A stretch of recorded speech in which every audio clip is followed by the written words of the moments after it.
The year 2000. What's up? Good morning, Angel. Good morning, Charlie. My name is Gladiator. Wilson! She called me Mr. Glass.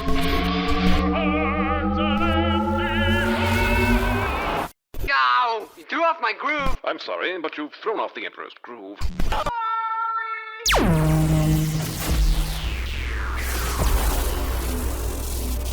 I got this feeling. This weird feeling. The place can explode! All 287 passengers are feared dead. Because of you, I'm still alive.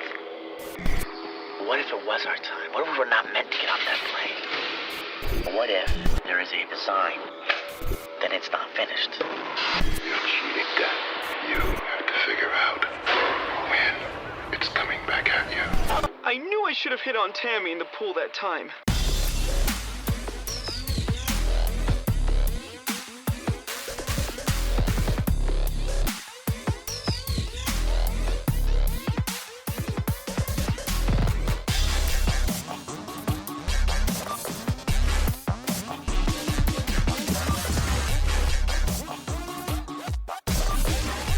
There are no accidents. Welcome to another episode of Quantum Recast. I'm your host, Cory, and with me since the beginning here, Nick Growall. Death comes And- for us all. Oh, sorry. Yes, what were we saying? No, go for it. I like it. No, You're no. just, we're getting in the zone. We're getting in the zone. We're getting the right Yeah. mind space. And then joining us, one of our newest additions to Quantum Recast is Cass. Hi. If you've clicked on this episode and you're wondering if we just run out of movies to do, Cass is the reason we're doing Final Destination. Not yet. Nope.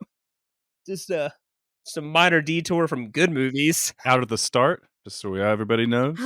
Just so everybody knows, this podcast has forced me to watch GoldenEye and Final Destination in the same month, and it's honestly becoming kind of a burden. So, You know what? You got to enjoy watching Final Destination.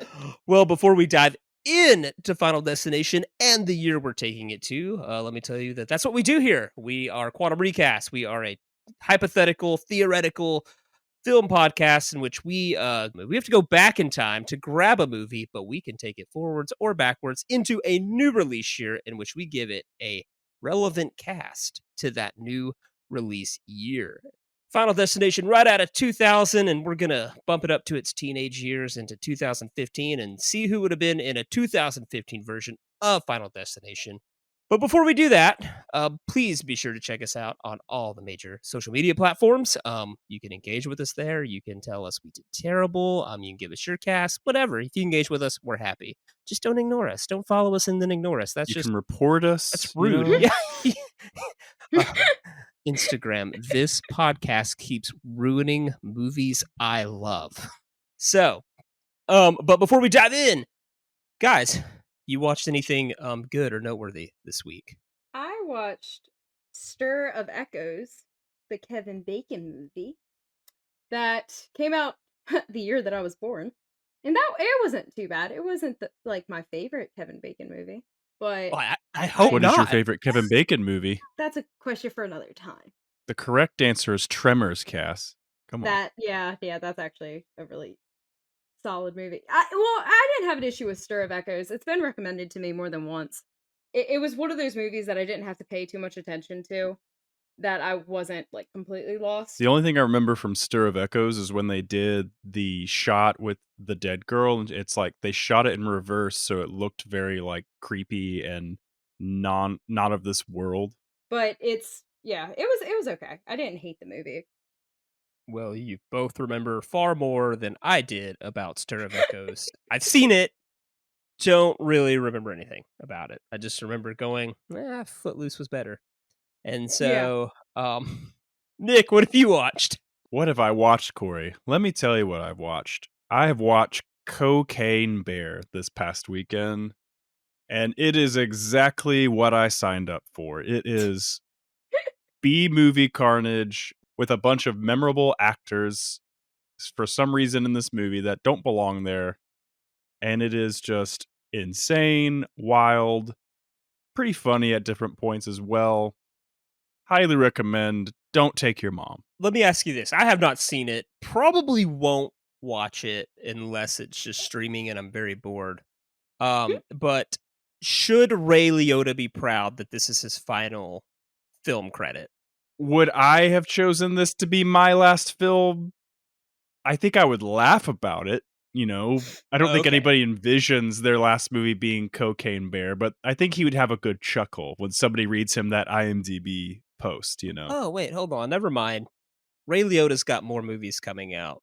He was one of those guys, so he had a lot of stuff. Okay, never mind. He's good. He's good. Got it. He's got good. it. He's Okay, good. all He's got Fool's Paradise, Dangerous Waters, and a movie called April 29th, 1992. I watched the new Chucky style horror movie Megan. 'Cause Oh yeah. that's what it How is. did you feel? It's essentially a greedy toy company making a very high-tech toy that of course kills everyone. I really didn't intend on seeing it, and then my nephew told me it was like the scariest thing he's ever seen. I think I mentioned that recently, like in one of the previous podcasts, because of I scarred him with Yes. clowns. So I said I'm gonna give this a go, but I like it just because I think it's giving a pretty good social commentary on AI. I would say it's honestly a more modern day Terminator than it is Chucky. It's the whole humans hubris going to kill us Yeah. all thing. I think people should watch it. It's like a 90-minute, fun watch. So Yeah, it was a good time. It was a enjoyed good it. time. It brought up to me, like, my wife was like, "What was the last great horror movie you saw?" And I was like, "I think Invisible Man." So it's weird. It was Mm. also the last movie I think I saw in theaters before the pandemic hit. Yeah, it was like right before. So Yeah. I've barely been back since. Maybe that's Back really when we all. hung out and everybody was friends and we saw each other in person and not just over screens. Good And then times. pandemic made Good life so times. much easier, and we're like, "Oh my gosh, I never have to see people ever again. This is great." You want to go out? Outside? Ugh, really? Are you sure? Sunlight? I don't know. Well, all right.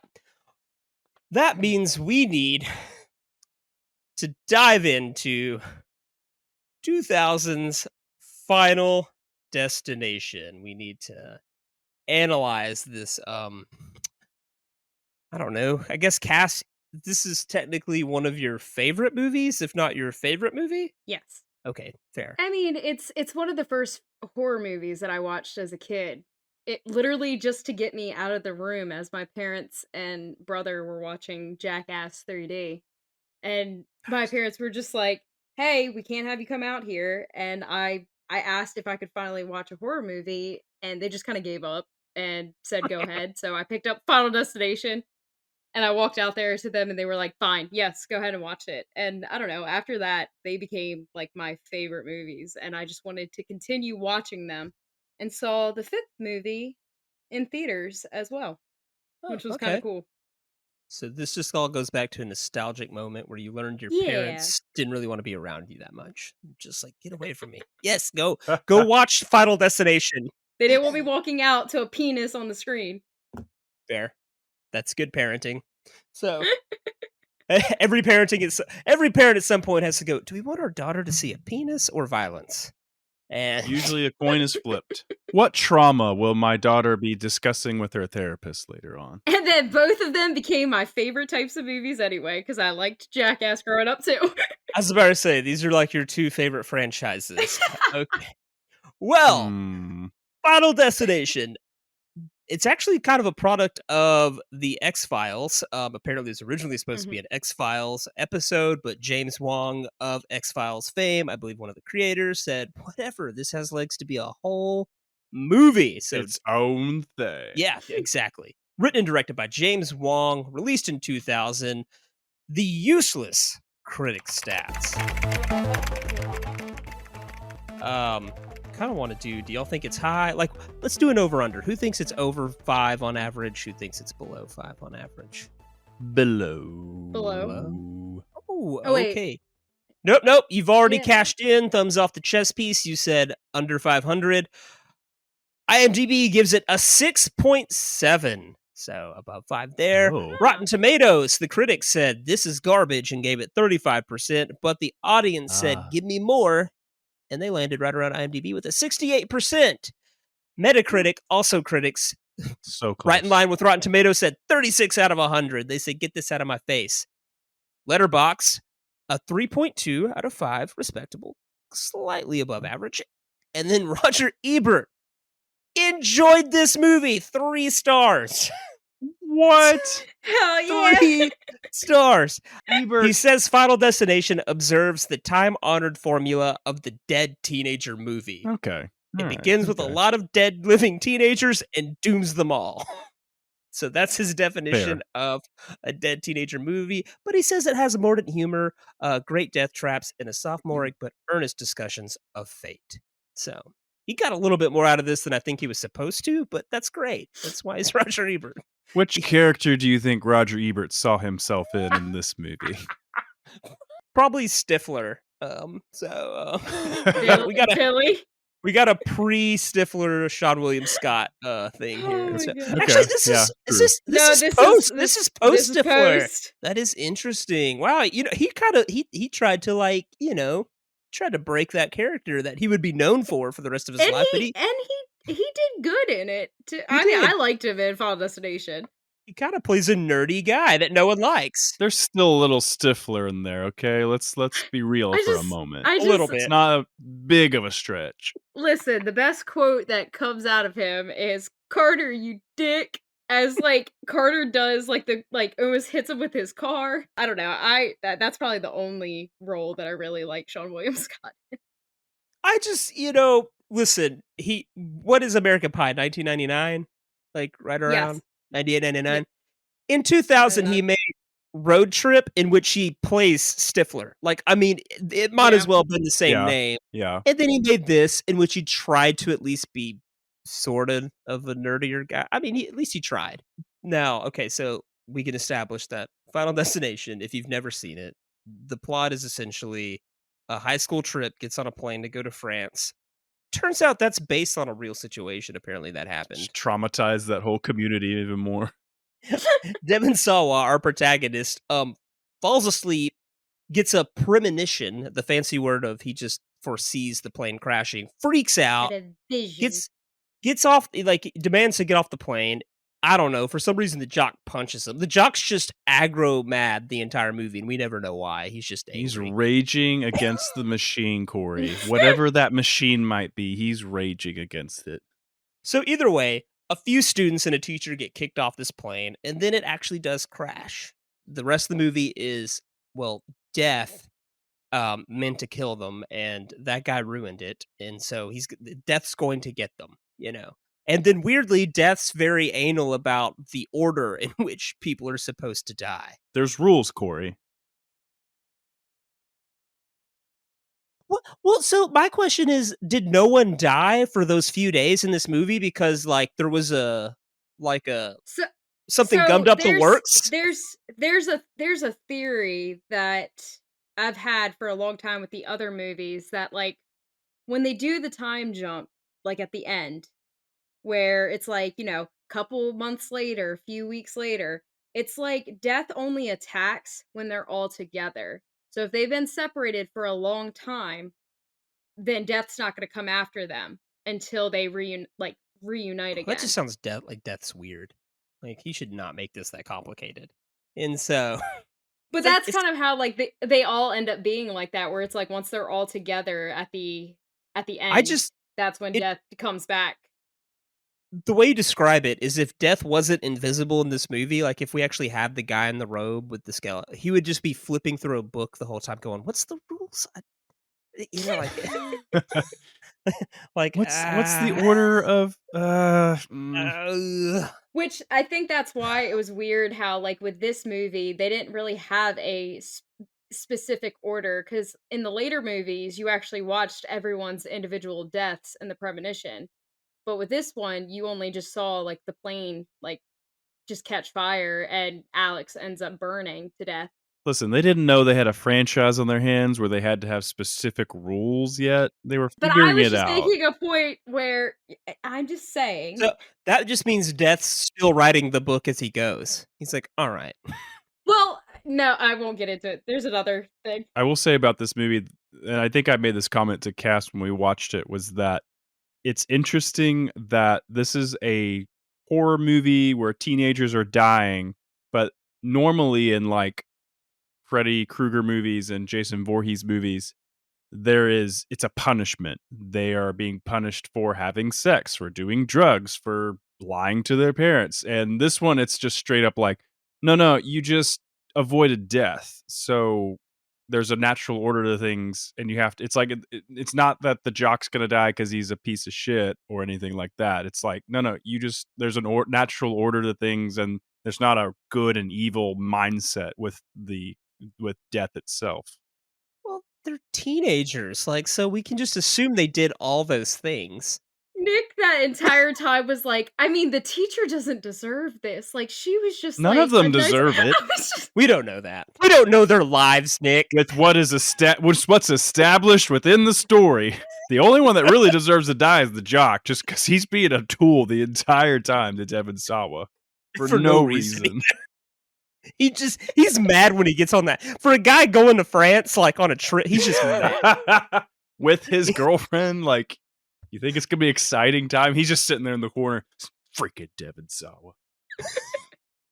All right, well, before we try to recast Final Destination as if it came out in 2015, we have to analyze 2015. We have to hop in the old time machine, take a really short trip back to 2015, and look at the cinematic landscape. We got to know what we're doing here. We can't just go willy-nilly into the past. So we like to look at what were the people watching? The 2015 box office top 10 was, at number 10, The Martian. Number 9, The Hunger Games Mockingjay Part 2. Oh. Number 8, Mission Impossible Rogue Nation. 7, Inside Out. Number 6, James Bond Spectre. 5, Minions. Number 4, Age of Ultron. 3, Furious 7. Coming in at number 2 was Jurassic World, and number 1 was Star Wars Episode 7, The Force Awakens, which made a whopping $2 billion. Is it weird to anyone else that an Avengers movie wasn't the number 1 movie that year? No, because do you remember what movie it was? Are you talking shit about Age of Ultron? I mean, Age of Ultron's incredible. It's very underrated. Misunderstood, to be clear. maybe I've Cass seen it too many disagrees. times. It's fine. It's fine I've to disagree, seen it too Cass. many times. Oh, okay. I think that's what it just comes down to. That does happen. You watch a movie way too many times, and like Spider-Man Far From Home, for some reason I watched it like 3 times in theaters, and by the end, because I had to watch it with 3 different groups of people, and by the end I was like, I don't want to watch this now. It's not that good. So Nick needs some of his friends to quit. You need to get all your friends in a room and say, if I call your name, you're still in. Have any of you watched Squid Game? This is how we're deciding this. I actually think we should record a Bachelor-style show where we all compete to stay your friend, and you give us a rose at the end of every episode. I'm a shoo-in, so I feel like I should get to be the host. So, I'm just going to host this show. So, that was the box office. A lot of franchises. Yeah, it's weird that Avengers on a worldwide scale came in under Furious 7, but that's because the Fast and the Furious movies do really well overseas. That's true. So, yeah. Really well overseas. People like cars and family, Corey. All right. Then we need to figure out what the critics liked, which means we got to put on our tuxedos and pretty dresses. Bow ties, bolo ties. Go to the red boots. carpet. Oh, I get a dress this time? Yeah, you can wear a dress this time. It's fine. It's optional. Yeah. We had 4 people last time, so the budget was split more that way. Got it. Oh. Yeah, we didn't have to rent Ash a tuxedo for this one. So I didn't have to put on Jesse's again. Yeah. So the Oscars in for the films of 2015. Coming in at actress in a supporting role, Alicia Vikander for The Danish Girl won that one. Actor in a supporting role was won by Mark Rylance for Bridge of Spies. Actress in a leading role was won by Brie Larson for The Room. And then actor in a leading role, he finally did it, ladies and gentlemen. Leonardo DiCaprio won for the only movie he probably should not have won the Oscar for. The Pretty Revenant. much, yeah. Pretty much. Everybody said, oh my gosh, but he really ate a dead fish. And I was like, cool, then Johnny Knoxville should get an Oscar because he really got bit by a snake. You know? It's right. Is this a stuntman award or is this a... Yeah. Like, if someone was paying me a lot of money, I'll eat a raw fish. Like, I didn't know the Oscars had turned into the X Factor. Like, that's just me though. That was like the main argument I always saw. It's like, no, he really ate a dead fish though. And it's like, Corey, he ate raw meat. It's like the John Wick thing where it's like he killed someone with a fucking pencil. It's like, we get it, we know. We've heard the story a bunch of times. Well, all right. That's good. The Best Picture nominees for the Oscars in celebrating the films of 2015 was The Room, The Revenant, The Martian, Mad Max Fury Road, Brooklyn, Bridge of Spies, The Big Short, and then the winner was, still haven't seen it, Spotlight. So, right, yeah. I almost always watch it this. And then I don't. Yeah. And then you're like, Mad Max, that's right. Yeah, exactly. So, Spotlight, yeah. I'll watch it eventually, and I'm sure when I do, I'll be like, yeah, it was pretty good. I'm not sure if it would be like it's Mad Max good, but it'll be good. So, slow your roll there, Corey. Hold on. The twin films of 2015, the films that Hollywood just had to double down on, were we had Moonwalkers and Operation Avalanche, which were both moon landing conspiracy theory films. We had two women in love with a ghost movies, Every Day and The Beauty Inside. Two films celebrating the life of Florence Foster Jenkins. And then we had three movies, The Martian, Approaching the Unknown, and Forsaken, all about a man stranded in space on Mars and figuring out how to survive. And so, and then finally we had, this seems a little reachy, but Spectre and Mission Impossible Rogue Nation, both secret just spy movies. Okay. Apparently they both movies really concentrate on the same geographical locations, Austria, Morocco, and London. So don't know. Okay. All right. So I guess. I guess. Yeah. I mean, I guess maybe they stepped on each other's toes a little too much, but whatever, it's fine. It's just James Bond and American James Bond, I think, is so. All right, so guys, anything from 2015 that we haven't mentioned that you guys either really recommend or maybe you want to see? Anything that hasn't been discussed? Well, my top 3 favorites of 2015 is Green Room at number 1, because that movie I 100% recommend. With a warning, because apparently I didn't do that for Nick. Crimson Peak and Krampus. Okay.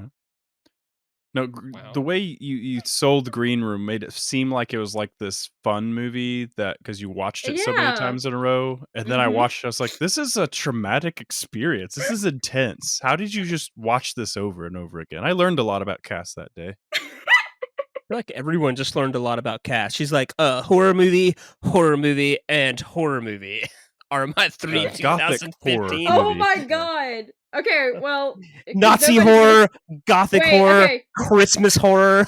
That's 2015. Okay, but actually, Christmas horror is like one of my favorites.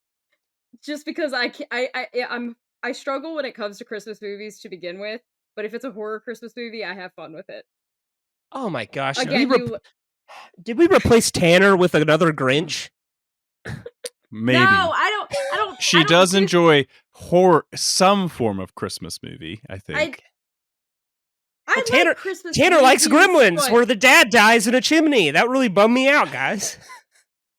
So- but it's Christmas. Okay, if I'm putting a comedy in, Vacation. oh wow! Oh, Cass. You should have stuck to your guns. Ugh. Stayed true to your heart. You were doing good. I mean, no, Krampus is staying at number 3, but if I had to put a comedy into the I mean, mix, you don't because I have didn't realize how until I was called out about it that is all horror. Well, I have to ask, since we're on the subject, Nick, you actually spent this Christmas holiday like really expanding your Christmas horror, right? Like that's what you chose. I to did.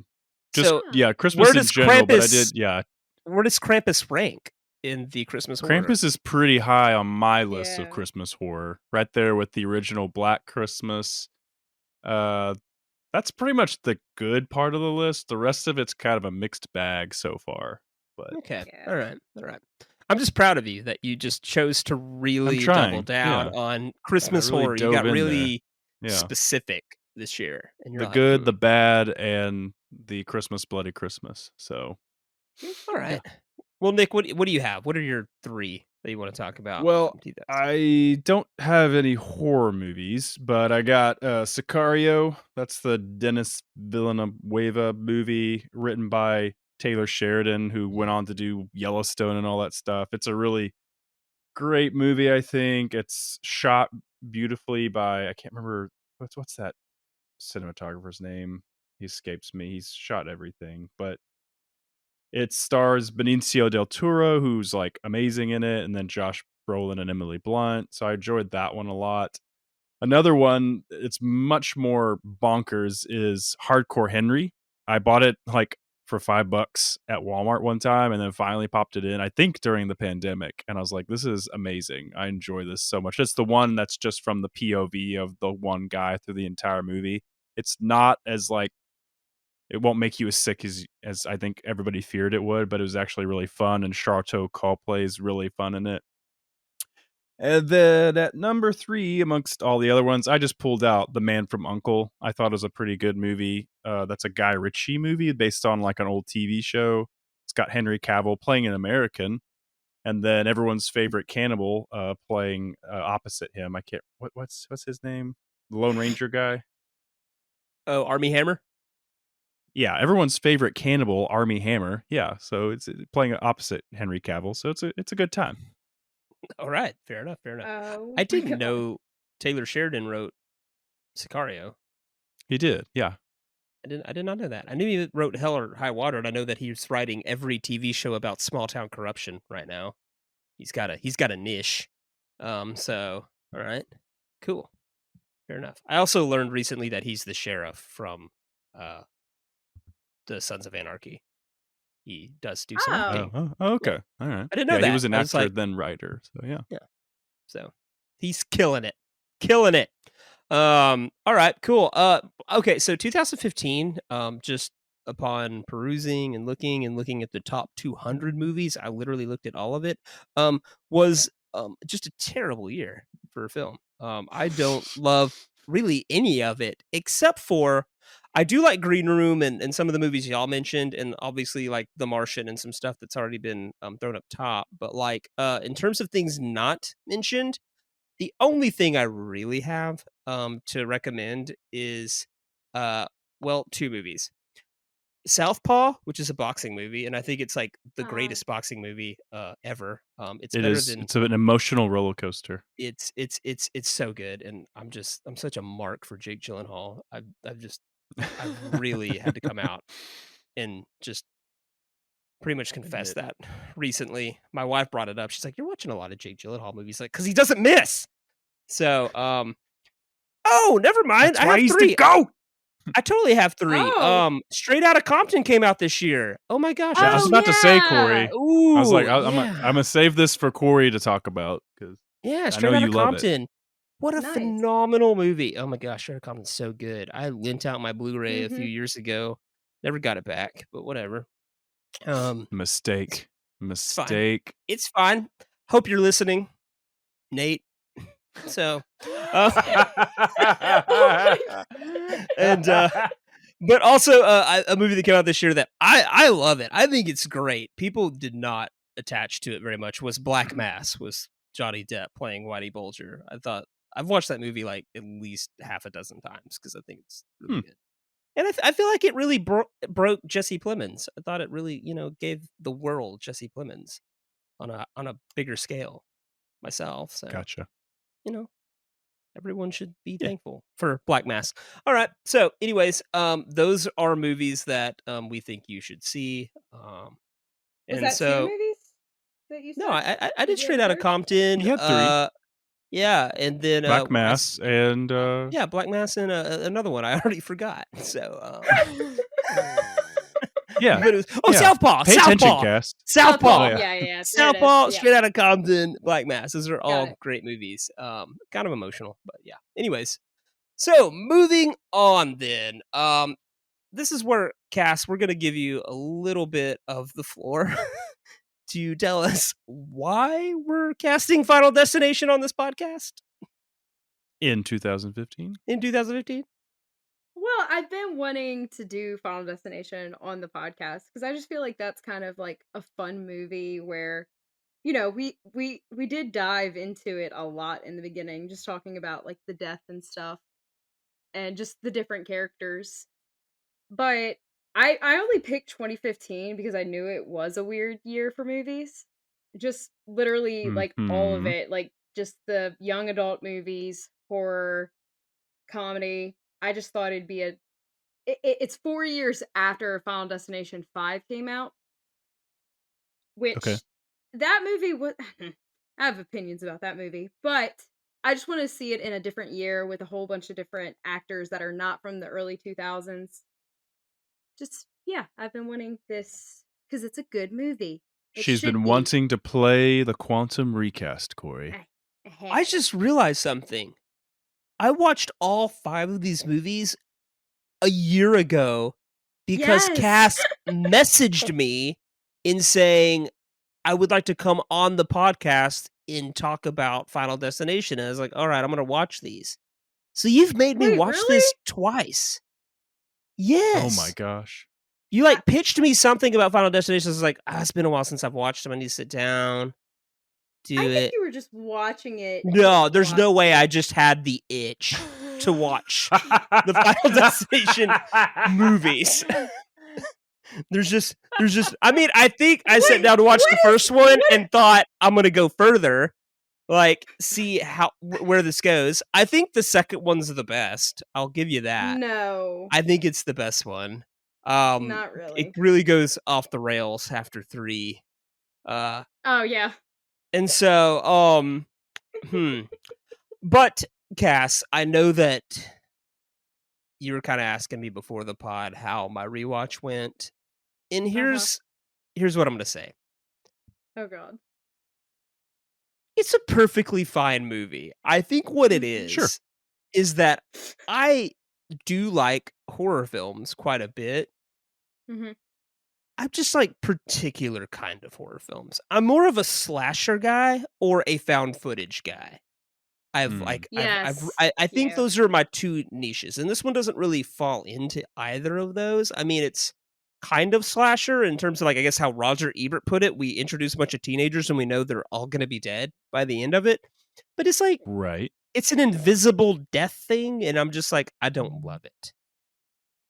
Cory likes some iconography with his horror casts. Yeah, give me a Voorhees or the most they give me is Tony Todd in one scene, and that's all. And so And he's already Candyman. and so I think that's all it is just like it doesn't necessarily like ring my fancy that much in terms of horror. I think I look at it in the same way that I look at It Follows, which is considered one of the most critically acclaimed horror movies of the last 10 years, and I just think it's stupid. I'm like, it's the rules are complicated, the movie doesn't even understand its own rules, and it's like it's just this thing stalking them that they can't stop, though they're trying to trick this unstoppable thing. I'm just, you know what? It's just not my thing. But I can look at it and I can watch it and I can go, I can see where people enjoy this. So Yeah, completely, 100%. It's an enjoyable movie. I know we're Yeah. giving Cass a lot of crap, but I did enjoy watching it. It was a lot of fun. It reminds me a little bit of like the style of movie we're seeing with Megan and with the other movie that he did, Malignant and stuff, which I have yet to see, but I understand it's like this infusion of horror with action or like a little bit of comedy going on. So I could see it in that same kind of vein there. So. yeah.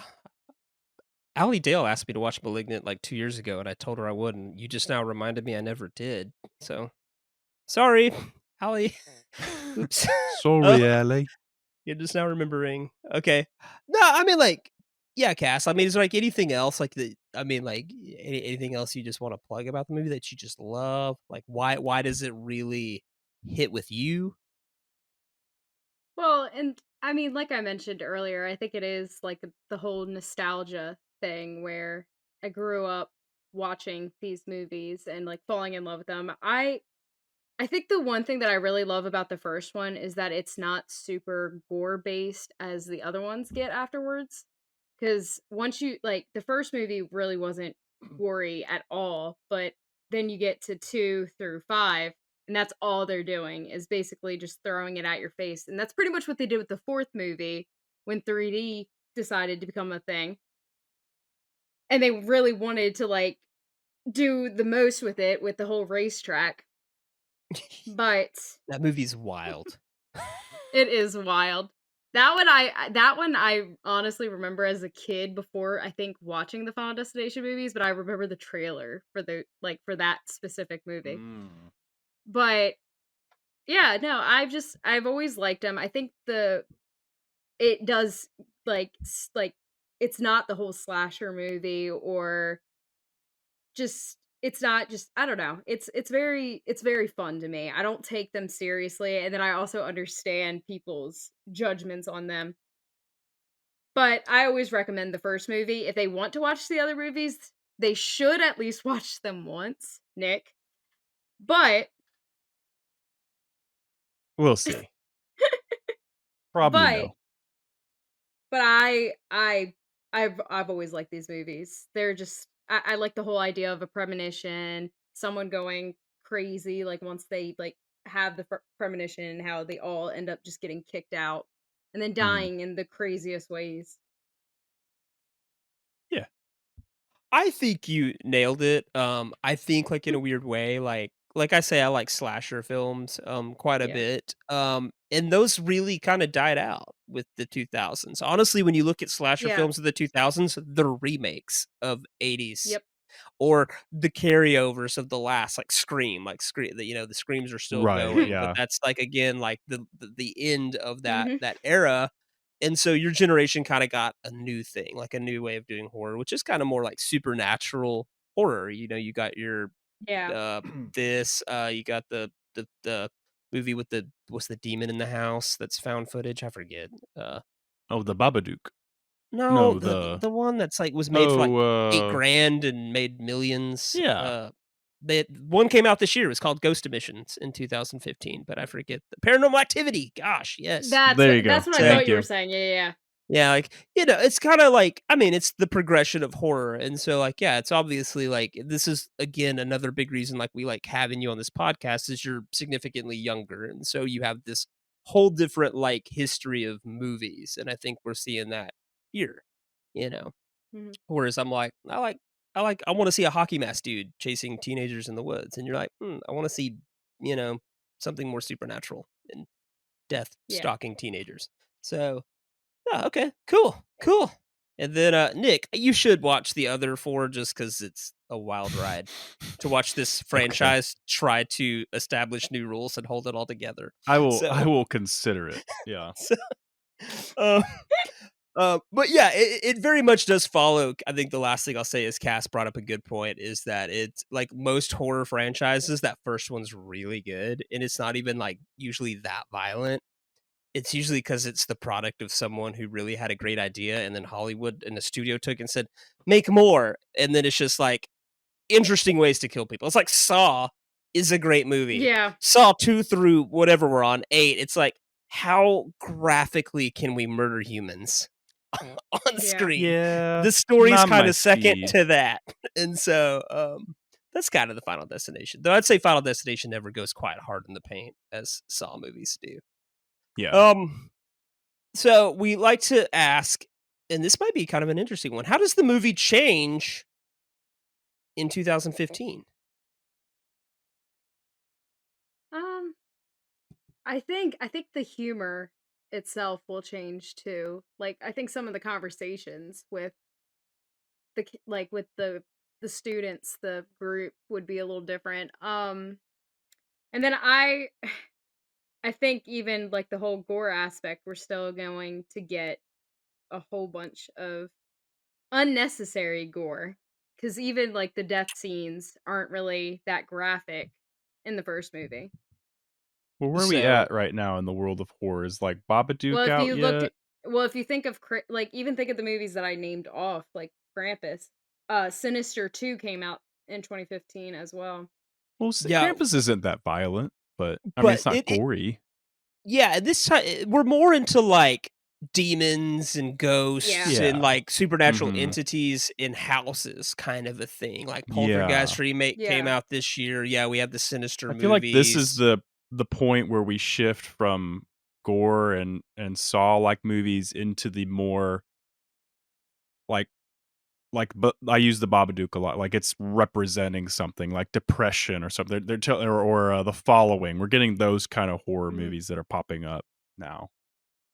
Yeah, yeah. But I The also my concern. The first thought I had was I was concerned. I was like, I hope that this doesn't get Marvelized, where we're quipping and we're referencing like movies and stuff to explain the movie itself. Like, oh, it's just like this. No, it's like that. Like that's just a very prominent thing of the last 5 or 6 years.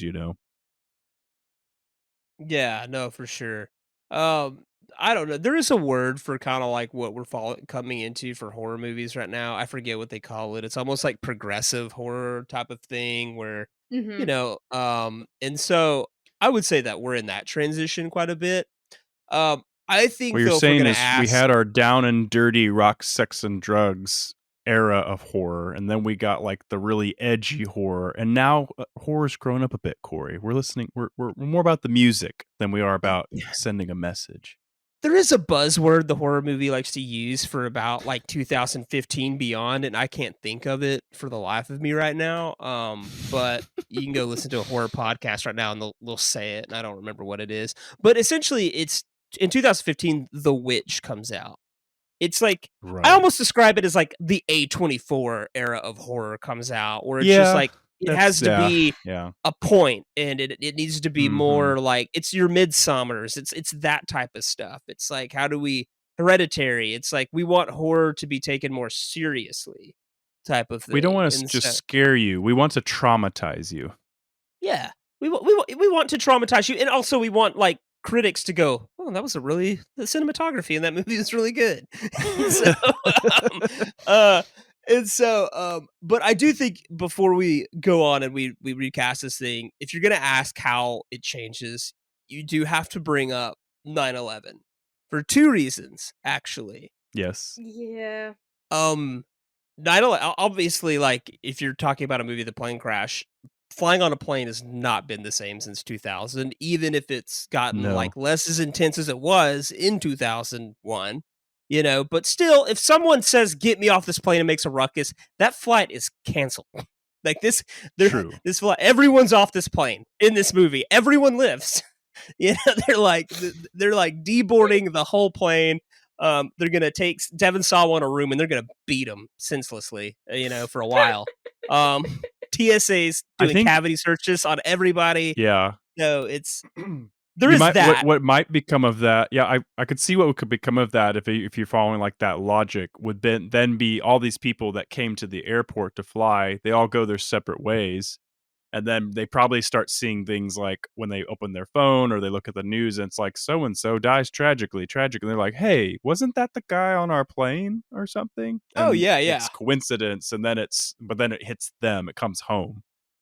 So I that just could think it help was with Cass's argument with, well, why does it take so long for Death to make his way back around to the crew? yeah, that's true. That's true. Um And so like, but like, I think that's one of the more jarring things watching this movie because it came out in 2000. It came out 1 year before 9/11. You know, if this movie had come out Yeah. a year later, it would have been shelved indefinitely. It Like would have they'd been been. like, nope. We would Oh, never hear of yeah. it. And so but like it does come out, but like it's so jarring watching this movie and going like, oh, that is not what like being on a plane's like anymore. Like these kids walk off a bus, like they're pretty much at the gate in like 2 minutes, you know, and then it's just like, and then again, it's like someone causes a thing on a plane, they're like, oh, okay, we'll just kick you people off, and it's like, oh no, this would have been, there'd have been like tasers, there'd have been like air marshals, this would have been all over the place, and so it's just like. It is weird to think about that. Yeah, there was this time before 9/11 where going to the airport was like you could like be a guest and walk all the way up to the gate of a plane without even having a ticket, you know. And so and then that all changed. But the last thing I'll say about 9/11, 9/11 is the reason torture porn became a horror movie thing. Like horror movies like really went hard in the paint after 9/11 and started like really amping it up because as an outlet to the fear people were feeling in the world. And so to Cass's point, I think in 2015 if Final Destination came out, it would have been the end of the torture porn thing. I think Cass is absolutely right. The gore would have been amped up a lot in these movies. And I think it would have because so it would not be part of the elevated horror as Cass has pulled up for us. Elevated, Yeah. yes. Thank you. You're welcome. Oh. I was like, there was a word, and all I could think of was like Scream 2022, or yeah, it came out that. Or did it come out that year? Yeah, either way. But I was like, there's a term I can't think of it right now. Elevated horror. Oh, I appreciate that so much. That was like an itch I can't scratch. But yeah, I think I almost read that as elevator horror, and I was like, that's a very niche genre. Devil is the only movie I can think of that goes in the elevator horror. Right? Well, yeah. Final Destination 2, there's an elevator scene. So, all right, There okay, you go. yeah. So I do think a lot actually weirdly changes about this. We ask this question on every episode, and a lot of the time the answer is like nothing. I think in this one, yeah, there's weirdly a lot of cultural, sociological shit Yeah. by moving it just on the other side of 2001. You know, Yeah. And so, all right. Well, guys, we have analyzed Final Destination.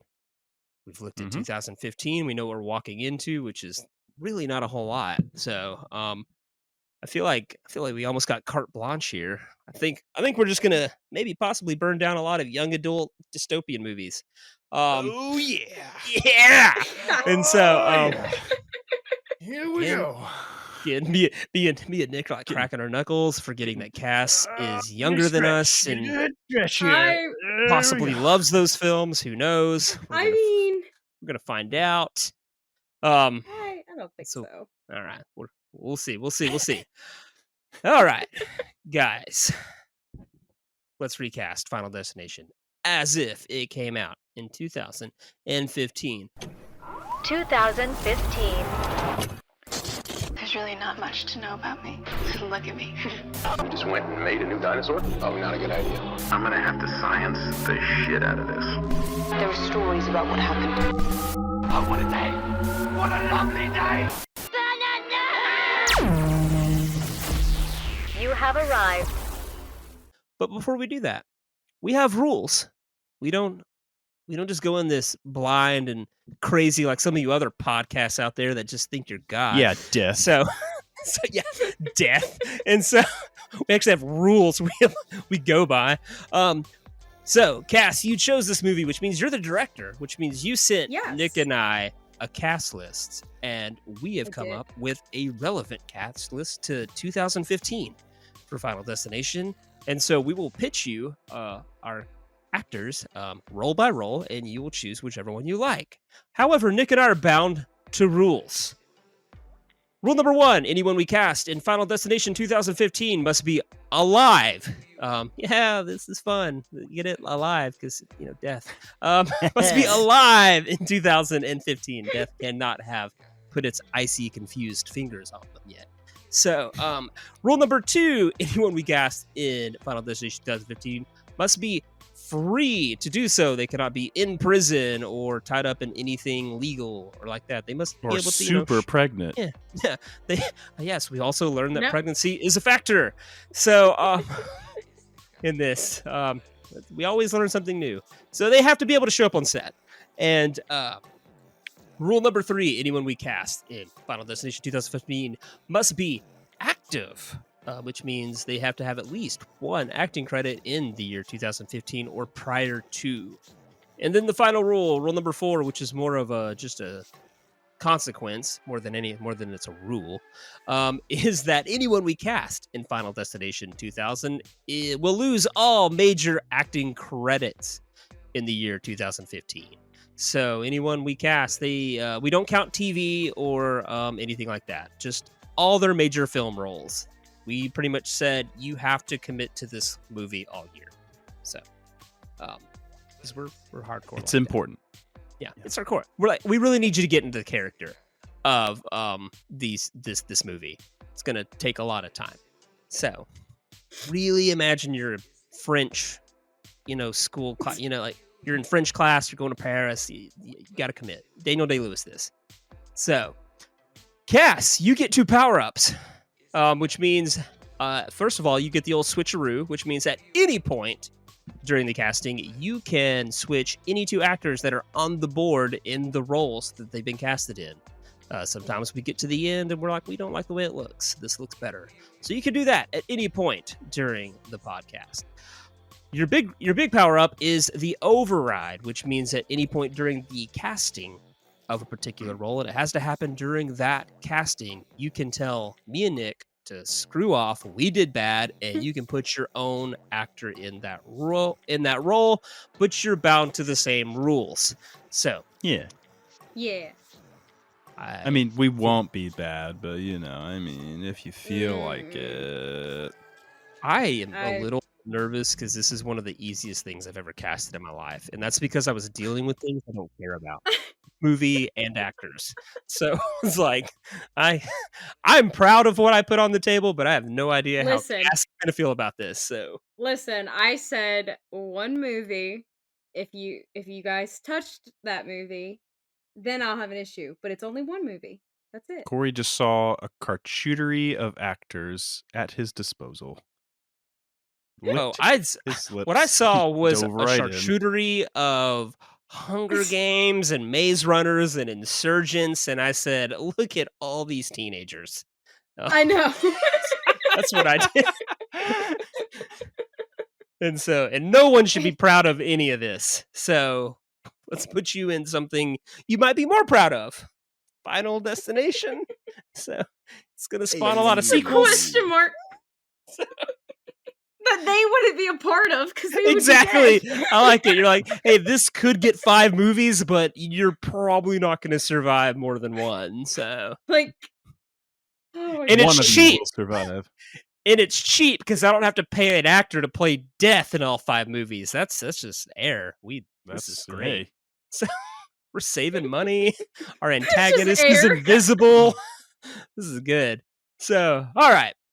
You guys ready to do this? Yeah. All right.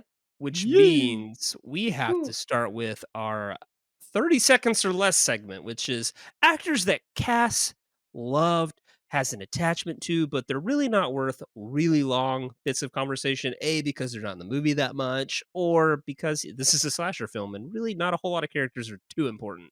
So most of them are just cannon fodder for death. So those roles were George Wagner, the brother of one of our top guys, Larry Murnau, which is the French teacher, Blake Dreyer, and Krista Marsh, which are just 2 unfortunate, pretty popular girls that just happened to switch seats with the wrong guy.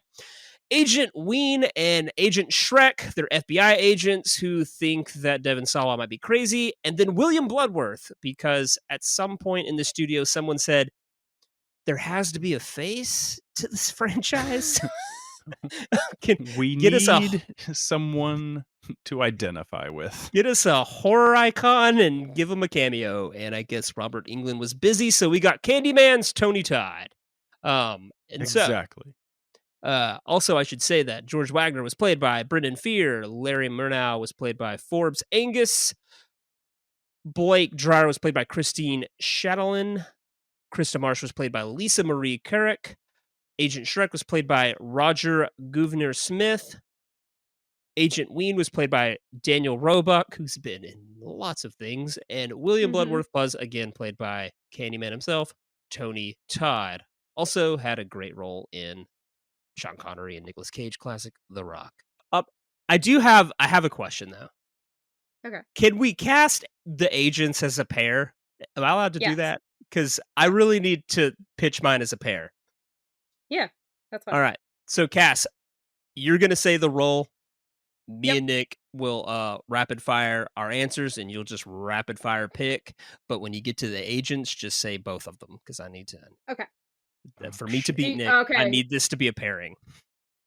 Okay. And should I do the same with Krista and Blake? Or You don't have did you to. guys just kind of okay. It's I not didn't as know if you important guys for spoke me to do that. So, Okay. I say we just do the agents. Yeah. Okay, cool. All right. So, All right. Cass, the floor is yours. Alrighty. Let's start with George Wagner, Todd's brother. Who's going first, me or Nick? Nick, you can start. Tom Holland. Okay. Oh, William Poulter. Ah, Will Poulter. I have to. That's Will Poulter all the way. All right. Larry Murnau, Murnau. the French teacher. Cory, you Bill took it. Hader.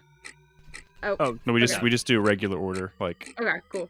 Okay, this one. you had Bill Hader. I put French actor Vincent Cassel. that's who I originally had. Okay, then I'm going Vincent Castell. All right. Blake Dreyer. Zoe Dutch. Bella Ooh. Thorne. Zoe Dutch. Yeah, that was I had her on the list. Krista Okay. Marsh. Bella Thorne. Lily Rose Depp. Oh. Ooh. Bella Thorne. I'll go Bella Thorne that Well. time. All right, and then Agent Wine and Agent Shrek. Okay, for Agent Wine, John Chow. For Agent Shrek, Joe Manganiello. For Agent Wine, Jordan Peele. For Agent Shrek, Keegan Michael Key.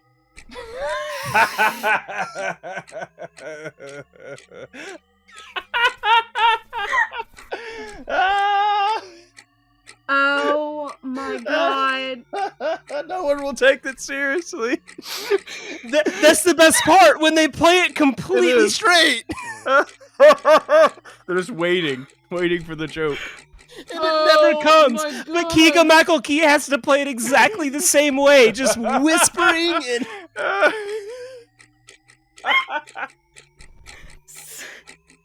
Oh my god, I'm only going with Just it do it. because I'm going Pull the with it trigger. because it's too good. It's too good to pass up. Oh my god. Oh, I need a minute. We have 30 Jeez. seconds or less. Come on. All right, and then Bloodworth. Digimon Hansu. Okay. I'm bringing you Tobin Bell from the Saw franchise.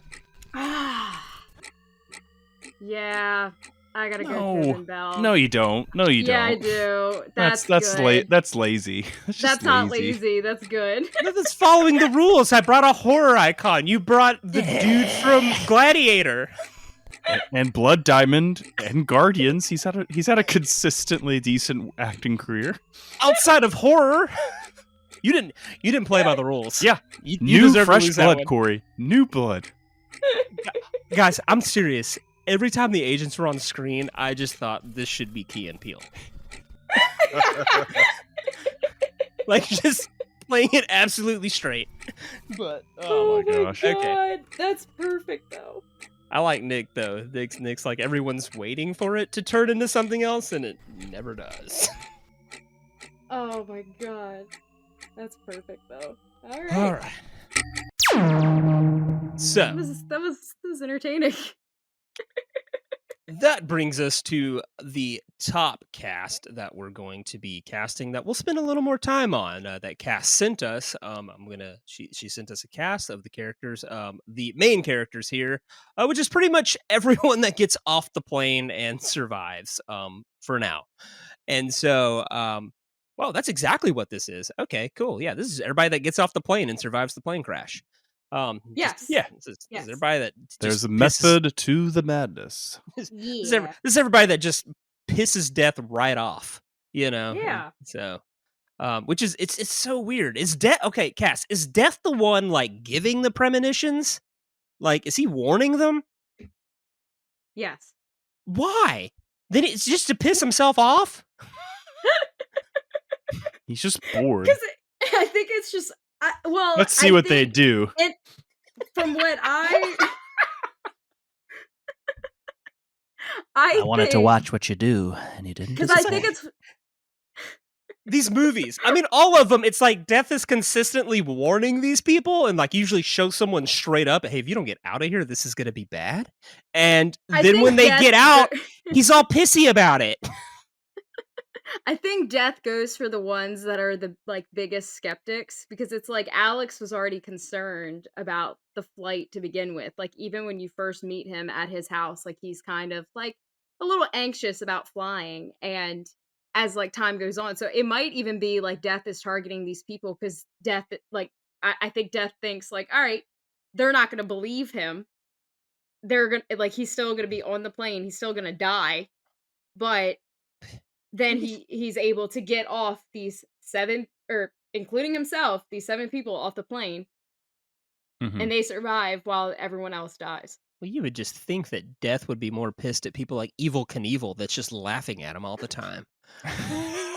Not the kid who's afraid to get on a plane. Tom Cruise, Johnny Knoxville, Buster Keaton. Every time Tom Cruise straps his ass to a plane, death is like, I can't wait to get that guy. Like, oh my God. It's almost like there's another death saying, hold on. Just you'll get him. You'll get him. All in due time. All right. So the cast we will be casting up top are as follows: Todd Wagner, Terry Chaney, Valerie Luton, Billy Hitchcock, Carter Horton, Clear Rivers, and our lead, Alex Browning. And so we will be doing those. And so we're going to start right at the bottom. Cass, are you happy with that order? Yes. All right. Okay. Because that is the list of how they died in the movie. Wow. Okay. Spoilers. And then all according to the plan. But yeah, okay, Cass, you got creative here. Okay, I like it. You're just like, did. no, this is Death's list. She's been waiting, just like death. So if I skip one, is that like throw all the casting off, or? Yes. All right. Okay. Cool. Fair enough. So we're gonna start with Todd Wagner, who is our protagonist, Alex Browning's best friend, played by Chad E. Donella. My brother George, he told me to go and keep an eye on Alex. And so he stayed and he told me to get off the plane. Had a few TV roles. He was in Disturbing Behavior, 100 Women, Shattered Glass, and Saw 3D. I think I recognize him from Saw 3D because he has the whole time I watch this movie, I'm like, I know this guy from somewhere. But I went to his IMDb, and I'm like, I've only seen Saw 3D that he's in, so it must be that. He is his brother doesn't get off the plane and dies, and so he's really sad. And then he unfortunately, again, if you haven't seen this movie, I'm sorry, but you're going to get a lot of spoilers because the entire plot of this movie is people dying. So he goes out by way of tripping in the bathroom and hanging himself on a clothesline in the tub. And so death literally makes his death look like an accident. Like death is like in the mafia, like said, make it look like a suicide. And he said, check. So, which is wild. Cass, let me ask you this. in this movie, they're a little more intentional with how death makes every death is kind of made to look like something. Like this one's a suicide, and then some of the deaths are Mhm. made to look like Alex Browning's murdering his friends. Do they do that in the Mhm. next films, or is it just really willy nilly and just kind of like, eh? They still make them out to be, like, accidents, but I think they end up being more, like, freak accidents than Oh, okay, anything.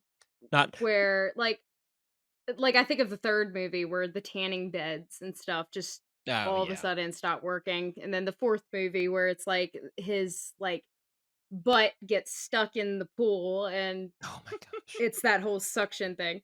You're not gonna okay, Cass, if you want Nick to watch these, you're gonna have to, like, withhold some of You're this gonna do a lot information. better than It's that. like, butt got stuck in the pool. Okay, alright. 4 is wild because it was a 3D movie, and so everything's Yeah, just really, like, coming at you. Like, all the gore and viscera, it's all shooting at the screen yeah. the whole time. You're like anytime someone gets impaled by something, you're, like, on the other side. Yeah, it's weird. So, And the 5th movie too. I didn't finish the 5th one, I'm sorry. I'll Yeah, try. I But, alright. God. So, Cass, Todd Wagner's up. Yep. You're in the director's chair. You get to Yes. pick who goes first. I'm Again. gonna go with you I'm gonna go with you, Cory. Oh, I'll start it wow. with you now. I feel honored. So for Todd Wagner, who's our very sympathetic character, right? I mean, like his Yeah. brother dies in the plane. He's the best friend of He Alex. he's a little odd. He's like the odd friend, but like Yeah. him and Alex have a very good relationship with each other. That they're best, like you said, they're best friends. And I think he has a lot going on that he doesn't show because you never really see that much emotion come from Todd, like True. even with the loss of his brother. But I think it's more of his dad is very upset and trying to keep a close eye on Todd. Yeah. Yeah. I mean, and he's an okay dad because they could have gone the "it should have been you" route, like they do in most horror movies in this Right. situation. The parent like Right. closes off, and he's like, "My football son died, and I just got left with the poet." It's So- just it's walk hard. The wrong son died. So, Jeez. all right. So I just wanted to bring kind of a lovable face in, I guess, like just someone you're gonna like kind of sympathize with and kind of easy on the Uh-huh. eyes, and I feel like could play like a sad, guy who just lost his brother. But I'm pulling him straight out of his franchise, as I will be doing a lot. I'm bringing you Dylan O'Brien out of the Maze I Runner sequel. I'm not sure if they're good. Oh, So- yes. Yes. Also known for the Teen Wolf show, I believe. yes. He was in Internship with Vince Vaughn and Owen Wilson. I mean, he's just one of those guys. I know He's these one of- names. Yeah. Yeah. You know them. So I'm bringing you Dylan O'Brien. That's who I got on the Oh. board. Okay. Ooh, did I already mess up? No, The no, it's not response even. is It was one of their like I heard you name off the movie earlier, and I was like, okay, maybe it will end up being one of like maybe we won't take Dylan O'Brien out, so I don't get yelled at by fans that love those movies. But okay, that's a good pick. I could see Dylan O'Brien as Todd. I think he would do. I think it's very spot on for him. Yes. okay. Okay, Nick. Well, so I'm going to bring you someone from television around this time as well. He's in a TV show that we know called Shameless. And more recently, he's been in a show called The Bear. So I'm bringing you Jeremy Allen White. I think that you need a sad face for this role. And Jeremy Allen White has a sad face. He just looks sad eternally. And I think that he'll have the right personality and kind of distinction of that he's just going through a lot of emotions and trying to being pulled away from his best friend, but also terrified of his best friend, and ultimately,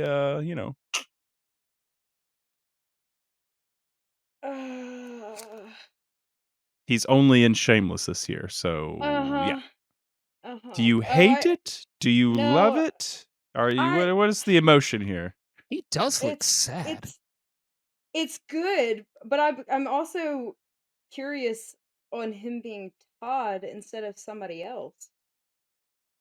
Oh. Ah. Oh. Oh. Whoa. Somebody else has somebody up higher. Well, he blew it. You could put him here, and if you hate the top, you could do the old switcheroo. You could drop on a knee like Booker T and do the spinneroony.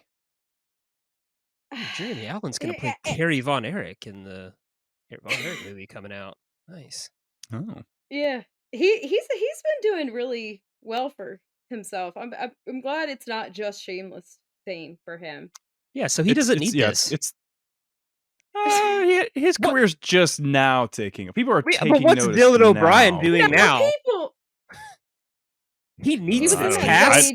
Dutch movie. I didn't know what He was in Dylan that O'Brien thing. was doing beforehand, but Okay, listen. All right, I actually really do like Dylan O'Brien.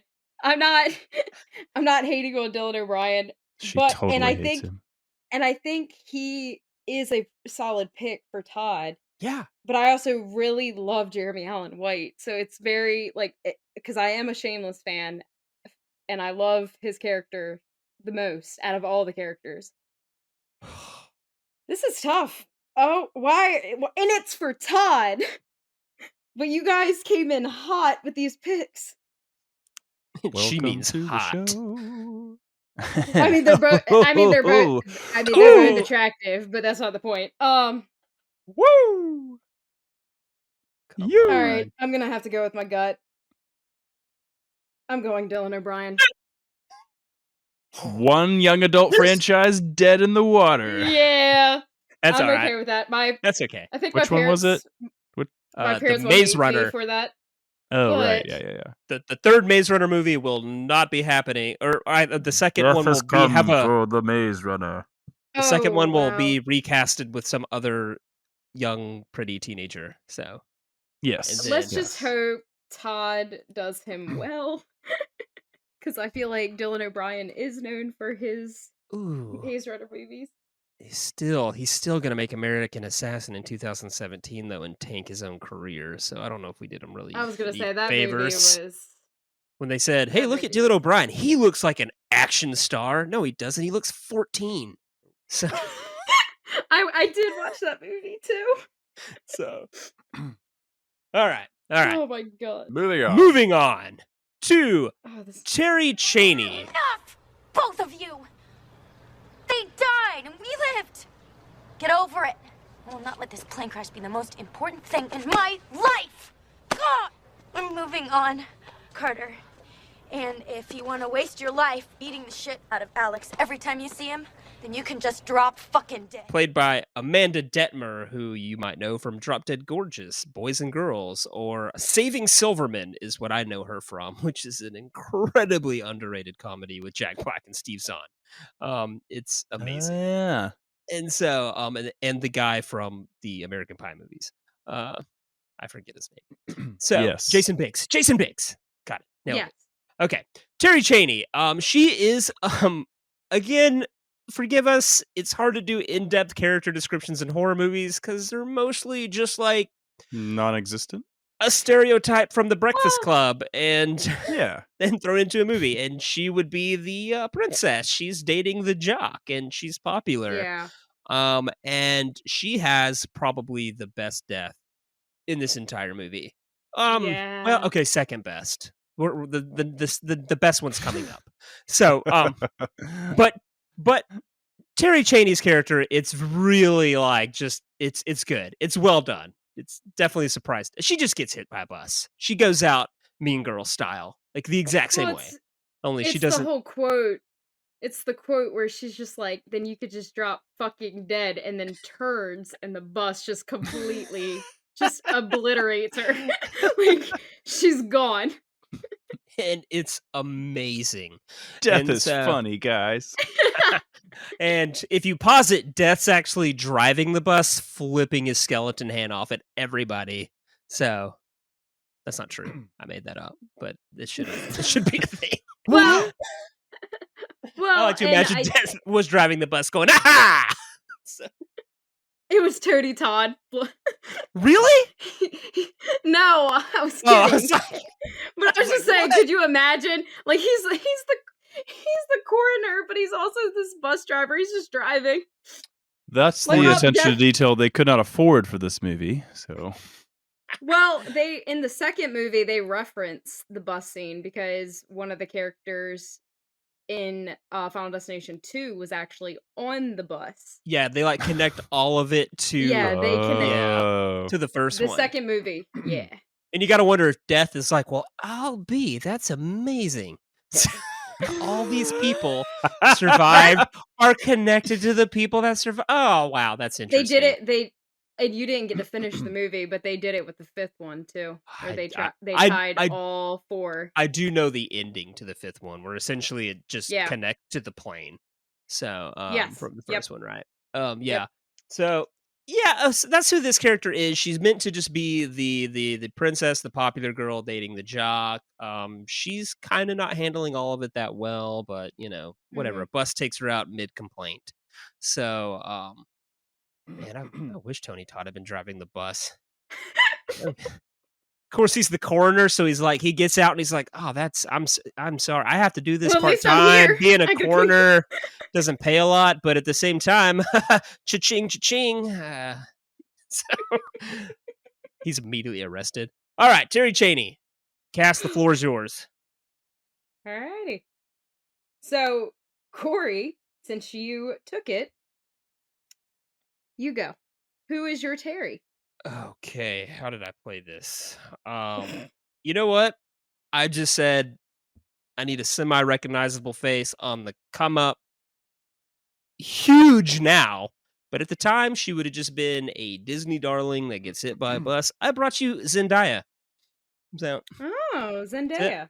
I want her saying the words, and I want her to get hit by a bus, so that now we can go back and watch it and go, oh, remember when to me, I'm giving Zendaya her horror movie that all A-list actors have, like that one that they were in before they were famous. Yeah.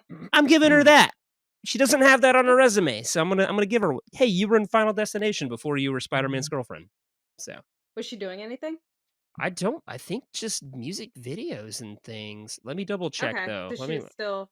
Yeah, she was still like in her Disney phase. She was in her Disney era.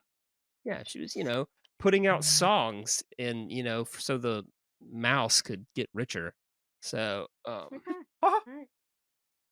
in 2015, she was, she was in Taylor Swift videos and her own music videos and in an episode of Blackish.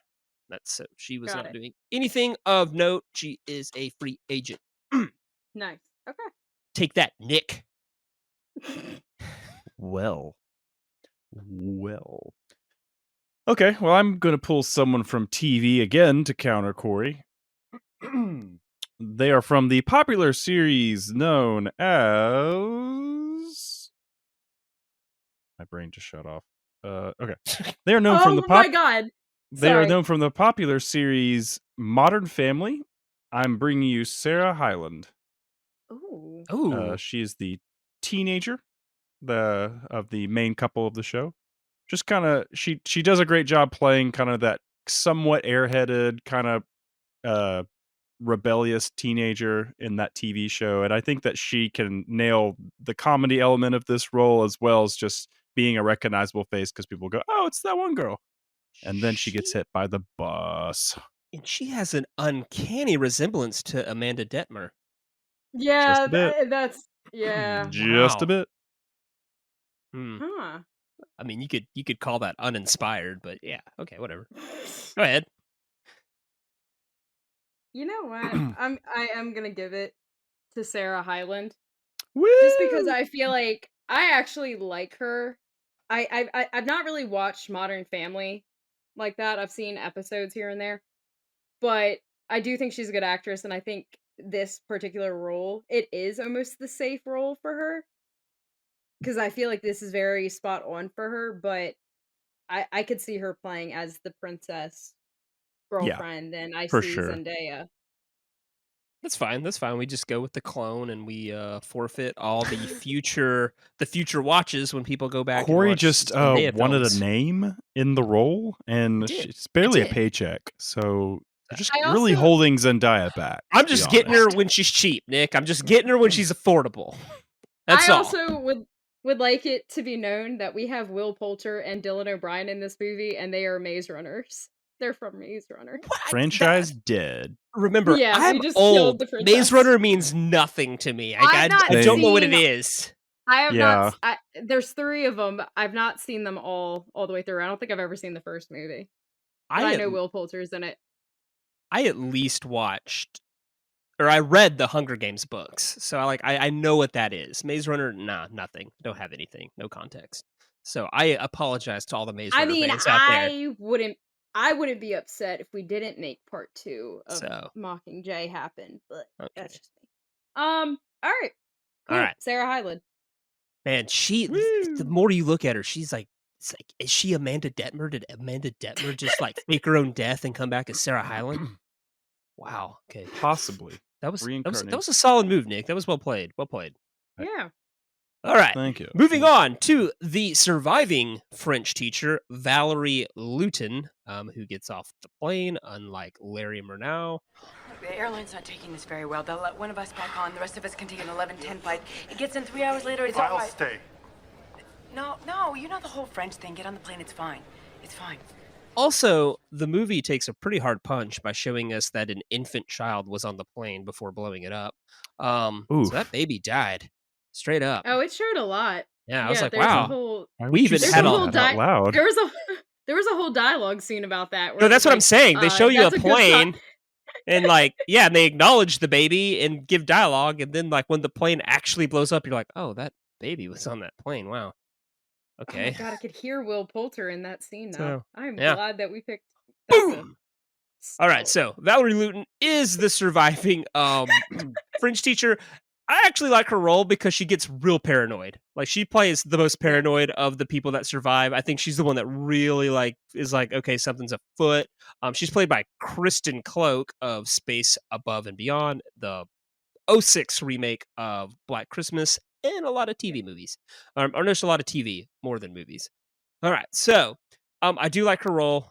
She has by far the best death in probably the whole franchise. It's like a Three Stooges death. She's just everything is going wrong. She spills water on a computer, it blows up, it slits her throat, and while she's bleeding, she trips on her own blood. I wouldn't say water. I wouldn't say water. It was that good old liquor. Just a brutal death. Sorry. Like, for someone that doesn't deserve it. Oh my god, here we go. Vodka, and then she slips on her own blood into her kitchen. She just starts dragging knives onto herself. I mean, it's kind of hysterical. Oh, her trying to pull the towel off the knife rack and just completely just stabs herself. Seriously, Goodness. This is how all the Three Stooges die, in this way. It's just insanity for 5 minutes, and it's just everything that could go wrong. And so I really liked this role. I thought it was fun. I thought she did a great job. And she's kind of the one that's also kind of staring at Alex the whole time going, this kid is killing us. And so she's definitely paranoid that Alex is actually murdering them. So. Well, I think she's also afraid of the fact that he did have that premonition, because there's that scene at the funeral where she's like, don't talk to me, you scare the hell out of me, and walks away from him. And I think it's just that weird paranoia of, how do you know this shit? Why? Stop talking to me. I'm afraid that something bad's gonna happen to me. And then obviously something does. And especially when he runs into the house to help her, and she's just almost in shock. She's not even dead yet. Yeah, she's pinned herself to the floor with knives. Yeah. Because then an explosion happens and the chair falls and just the knife completely goes in her. No, it's ridiculous. It's so. It was a whole thing. So the only thing that I would change about this movie is I think they overuse John Denver when plenty of musicians have died in plane crashes. We could have spiced the soundtrack up a little bit. Like John Denver. Some Then we could have. Leonard Skinner. At the some, fact that Sweet Home Aaliyah. Alabama is not played at any point in this is ridiculous. La Bamba, Richie Valens went down on a plane. Buddy Holly went down in the same plane. Yep. Like there was a lot we could have done here. So I thought it was weird that she's playing a John budget Denver didn't. record. All we had for the budget was John Denver, Corey. That's true. That's true. So, all right, that's fair. That's fair. I just feel like we could have spiced it up a little bit. I don't think La Bamba would have been that expensive. Maybe Sweet Home Alabama Probably was not. costly. I think La Bamba was affordable. That's all I'm saying. But then again, I get it. She's mourning. She's drinking vodka. Maybe she's not listening to La Bamba. So, but I get it. All right, Cass, floor is yours. Oh my god. Alrighty. So, Mrs. Luton, Nick, since you picked Sarah Hyland, you go. Who is your Mrs. Luton? All right, stay with me here. Oh god. I'm already... Yes. Corey, I'm glad that you enjoy and brought up a certain series because I'm pulling her straight out of 30 Rock, and we're going to give her a chance to have some fun in this role that's semi-serious. I'm bringing you Jane Krakowski. Oh, okay. I thought we were going Tina Fey, but all right. Equally Jane ridiculous. Krakowski. I think it's fun. I think that she has the capacity to play more like serious roles, but she leans into the comedy, obviously, given her track record. This year, she, like I said, is doing 30 Rock, but she's doing voices on different shows as well. Most notably, she's probably in Pixels, that Adam Sandler movie that nobody went to see about video games. She appeared on Saturday Night Live, so we're not missing anything in particular here, but I think this is a chance for her to kind of step a little bit outside of the comedy world, but still play with the talent that she's portrayed on those shows. All right. I feel like you're going like safe route to like again because like I'm just sorry? feel like I can just see like the face, like it just feels. I don't know. I could just see The it as face? what was She has a recognizable face, Cass. no. She's a movie I meant star. no. Basically, what Corey had said earlier about Amanda Detmer and Sarah Hyland, basically kind of like looking alike. I could just feel like I see. Are it in the you face. trying to say that I'm being a lazy caster? I will not stand for this. I was found it to be a bold choice, an unexpected one. I could have chosen Tina Fey. That would have been right in track with our brunette teacher from the original. Nick, I do have a question. Have you ever seen 30 Rock, or do you just know about it? I've seen a few episodes. Okay, so she plays Not Jenna enough to Maloney, say. like right, or Jenna Maroney or whatever. She plays. She's the, like the the star diva on the show, actress. yeah. Who gets replaced by Tracy Jordan. I just feel like this scene's gonna be hysterical because it's her. Because she's well, we like already have Jordan Key and Peele, so playing straight though. I'm making him play straight. Like who this will also be scene, playing straight. Once it turns into the Three Stooges Tom and Jerry death, though, we're gonna be on the floor because she's like the bumbling idiot diva in 30 Rock. But maybe it works. Maybe we need a light moment in the movie. Okay, so we might have lost him. There he is. Sorry, I'm Not here. quite. I'm here. Am I here? Okay, You we got me? lost. Yeah, we lost you're your here. rant, but Sorry. you said we lost you at Three Stooges. I'm just saying. I think it'll be hilarious once that death starts happening. But maybe we need a light moment from the movie. Maybe so. Well, All and right. I feel like that's kind of how those movies get after a while too. Is like you still have those deaths that kind of like make you laugh because they're happening and it's not as serious. So I could see that. Okay. All right. So I'm gonna play into the horror movie tropes again. I feel like this is where we put a horror movie alum. Oh, okay. But I'm gonna gender bend it. I'm not gonna go easy. I'm not gonna bring in Nev Campbell or Courtney Cox. I'm gonna gender bend this a little bit. I'm gonna bring in a horror adjacent actor that I think would be really fun to watch in this. I think he would make a great French teacher, and I think he would sell the crap out of all this. I'm bringing you Freddie Prinze Jr. He's playing Val Luton. So, Oh my Wow. gosh. Is that so? That's it? No argument, or just no, I Freddie think it Prinze Jr.? works. I mean, I do think this is a fun scene if you brought in someone like a Nev Campbell and stuff, but I didn't want to go for Yeah. low-hanging fruit. So it's like, what actors have been in horror franchises? It's like, you know what? Freddie Prinze. Just He always do further it in tying him 2000. into You know, that I Know What You Did the Last Summer horror world. movies and stuff. And Yeah, so yeah. it's fun, and it's just like it's just a small cameo. I like it. I think it would be fun to do, and I think he'd sell the crap out of this death. So A year after him doing voice acting for Dragon Age. yeah, he's just doing voice work in TV and stuff. in He's being a 2000. dad, guys. He's being a 15. dad. He's being a great Huh. dad. He's probably Well, writing for and- WWE right now. So Ah, Poor guy. okay. Hmm. I mean, I like the whole idea of the gender bend. That's fun. And Yeah, it's you do. different. yeah, you do. But does it work? It totally works. Well, because like Is he too handsome? So because I came up with a couple of picks of my own for Luton, just because we were I had way like off. Well, no, it's not even that. It's the whole horror alumni thing. Because even if these movies didn't happen, this specific person has still been in a couple of horror. So I had like a fun pick of like Mary Elizabeth Winstead, because she would have been the same age range as the actors who played as Valerie Luton. Mm-hmm.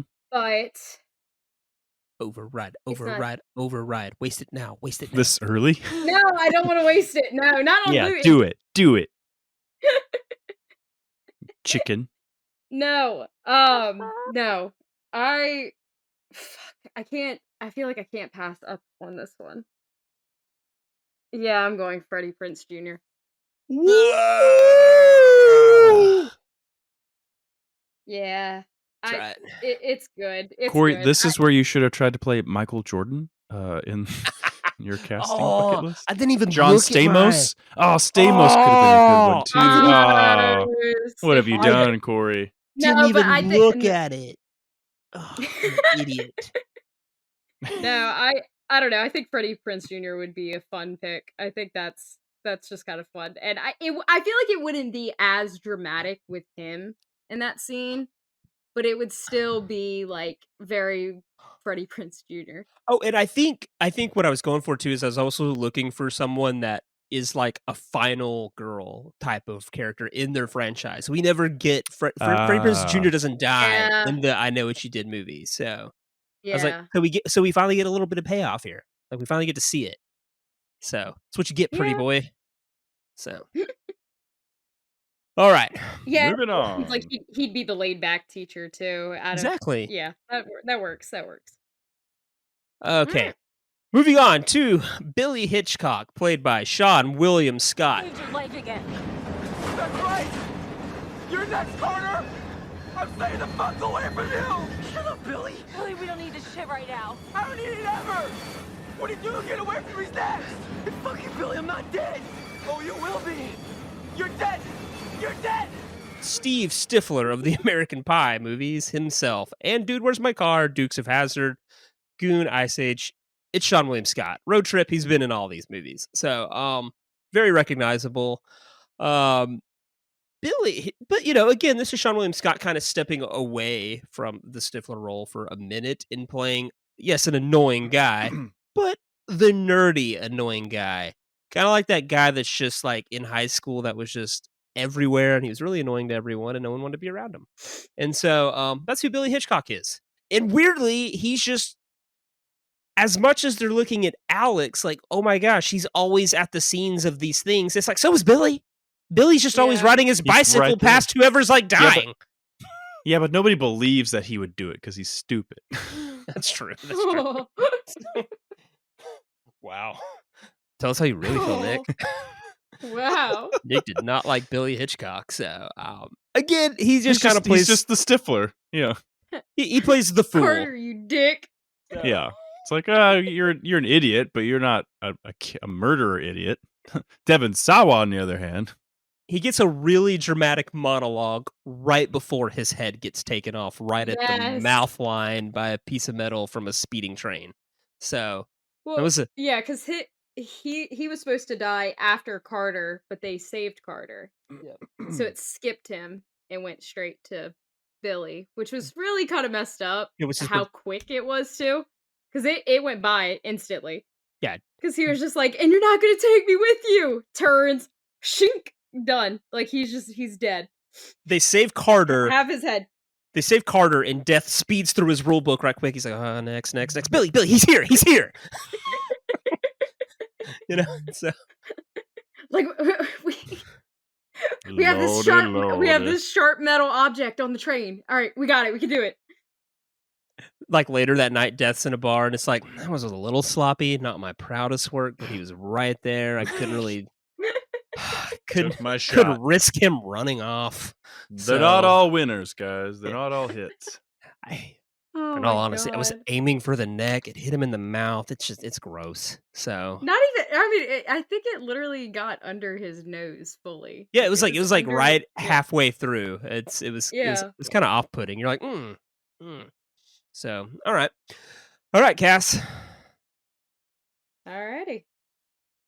Billy Hitchcock. I actually really like Billy. He's always been like the fun, like I don't want to say comedic because he's not really comedic, but again, my favorite line is the whole Carter, you dick. But Cory, who do you have as Billy? Oh man, I think we just assume he's comedic because it's played by Sean William Scott. So you just kind of laugh when you. He's look just at him. unserious. I think that's the word I'm more looking for is unserious. Yeah. Weirdly, I have quite a few for this. This is the only character in which I wrote down multiple people. I'm taking. I thought about pulling Oliver Cooper, who people would only know from Project X as Costa. He plays the most irritating character in all of teen movies. But I felt like he looked too old, even just 2 years later. He was pushing I'm an adult in high school in Project X. So yeah, definitely. I looked up, I was like, So really comes down to which workaholic I want to put in this movie. Oh my god. One I could be pulling out of a lot that I don't care about, and one I would be pulling out of very little. But the one I'd be pulling out of a lot is the most Steve Stifler. He's the modern day Stifler. All right, I'm gonna take a shot. I'm pulling Adam Devine out of Pitch Perfect 2, Final Girls, and The Intern.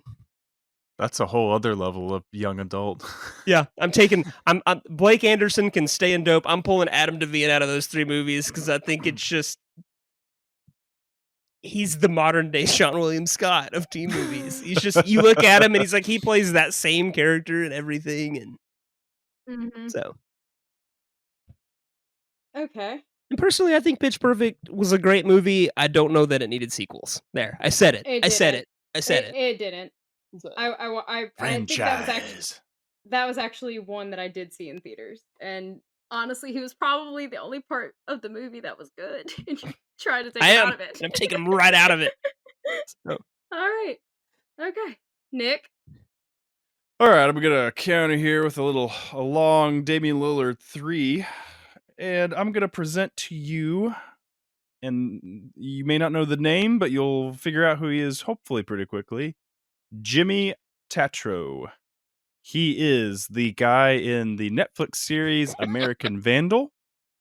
And he is in the TV series Home Economics with Topher Grace? Yeah. Eric Foreman. Yeah. Eric Foreman. Yeah. If you have not seen American Vandal, it is the fake documentary about the kids who are trying to figure out who drew the dicks on all the cars in the parking lot at school. Yeah. And so it is hilarious. He kind of plays the doofus guy who gets in trouble and gets blamed for stuff. And he's very much adamant, like, I didn't do it. And he becomes very likable, but he's also just that guy. We're like, oh my gosh, you're an idiot kind kind of character. He does that very well. He's more of a, I guess, a YouTube, TikTok kind of guy as well, but he's I didn't know been that. doing a lot of TV and stuff. Yeah. Yeah, I remember him in 22 Jump Street. he plays Rooster in 22 Jump Street. Yeah, Yeah. that's where a lot of people would know him from too. I know. I was wondering what year that came out. I forgot they came out a year before. But I think he just could have a lot of fun with this role, and he's a likable actor too. Like, even though he's playing kind of the troublemaker, the idiot sometimes, like he's fun to watch. So I was actually thinking, where is he the other day? I was like, that guy was like in a lot and then he disappeared. But then he just has a movie coming out soon called The Machine. yeah. Well, he's in that home economics TV show that's airing right now with Topher Grace. That's the show Topher's doing. Yeah. Topher dying in the previous role would have also been hilarious. True. Hmm.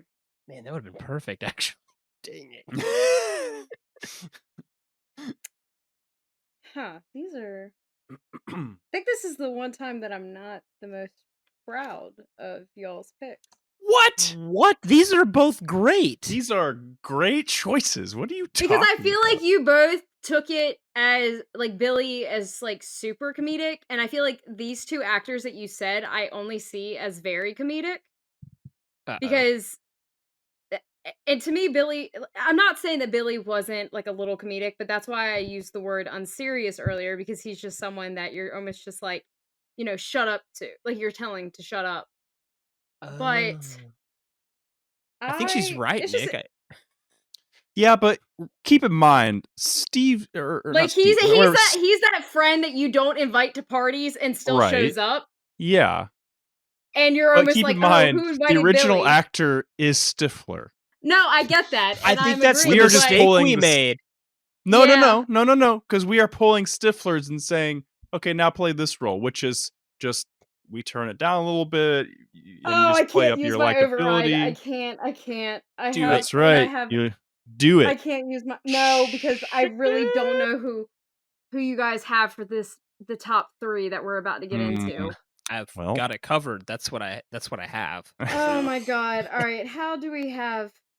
No, because we don't have shit for this other stuff. God damn it. Okay. That's what you get for bringing your favorite movie onto the podcast. I would have thought you guys weren't going to pick the most comedic actors for Billy. We didn't pick the most comedic. We just picked the most at that Stifler. time. At that time of the no, but that I'm trying to think on who could like actually almost play a little bit more calmer, relaxed. I considered Michael Cera. Would that have helped? No. Wouldn't he have been too old for it? Michael Cera. He looks too old eternally now. 22. Yeah. I'm not even gonna say who I had. Okay. Who am I gonna go with? I'm just gonna have to go with my gut. I do like both actors. I do go to like the whole 22 Jump Street. Like Rooster, like was still almost that dumb friend, but he was just very obnoxious. And I can at least say that like Adam Devine, isn't that his name? Adam Devine. He plays more like, yes, his is still obnoxious, but I feel like he tones it down in Pitch Perfect too, though. Well, yeah, he's playing more. Well, no, but it's also because of the fact that his character is like with Rebel Wilson and he's like doing this whole thing. I don't remember the movie that well, to be completely honest with you. I am gonna go Adam Devine on this one. Oh wow! And like that, we wreck 3 movies. I love it. Oh yeah. I told you I was excited. I was excited to like mess up movies. So many fans of a cappella singing movies are just. I think a lot of people would agree with me that I really don't think that's our demographic, guys. I think there's a lot of. Actually, I think we might have screwed up if that movie didn't end up happening. Well, no, he's not that major in it, so the movie's still happening. I was gonna say we would have messed up Haley Steinfeld's career, but she'd been fine. Don't you dare. Moving I on. mean, I would be All okay right. with it. But anyway. Moving to our top 3, we're going to start out with Carter Horton, who just plays.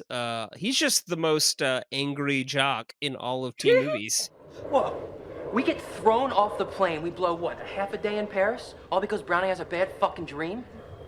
But wait, but the plane, it's gonna blow up. It's gonna blow up. Hey, fuck you, Horton. Okay, Todd. fuck you. Dude, you're taken to the fucking hospital! Get off him, jerk! Played by Kerr Smith.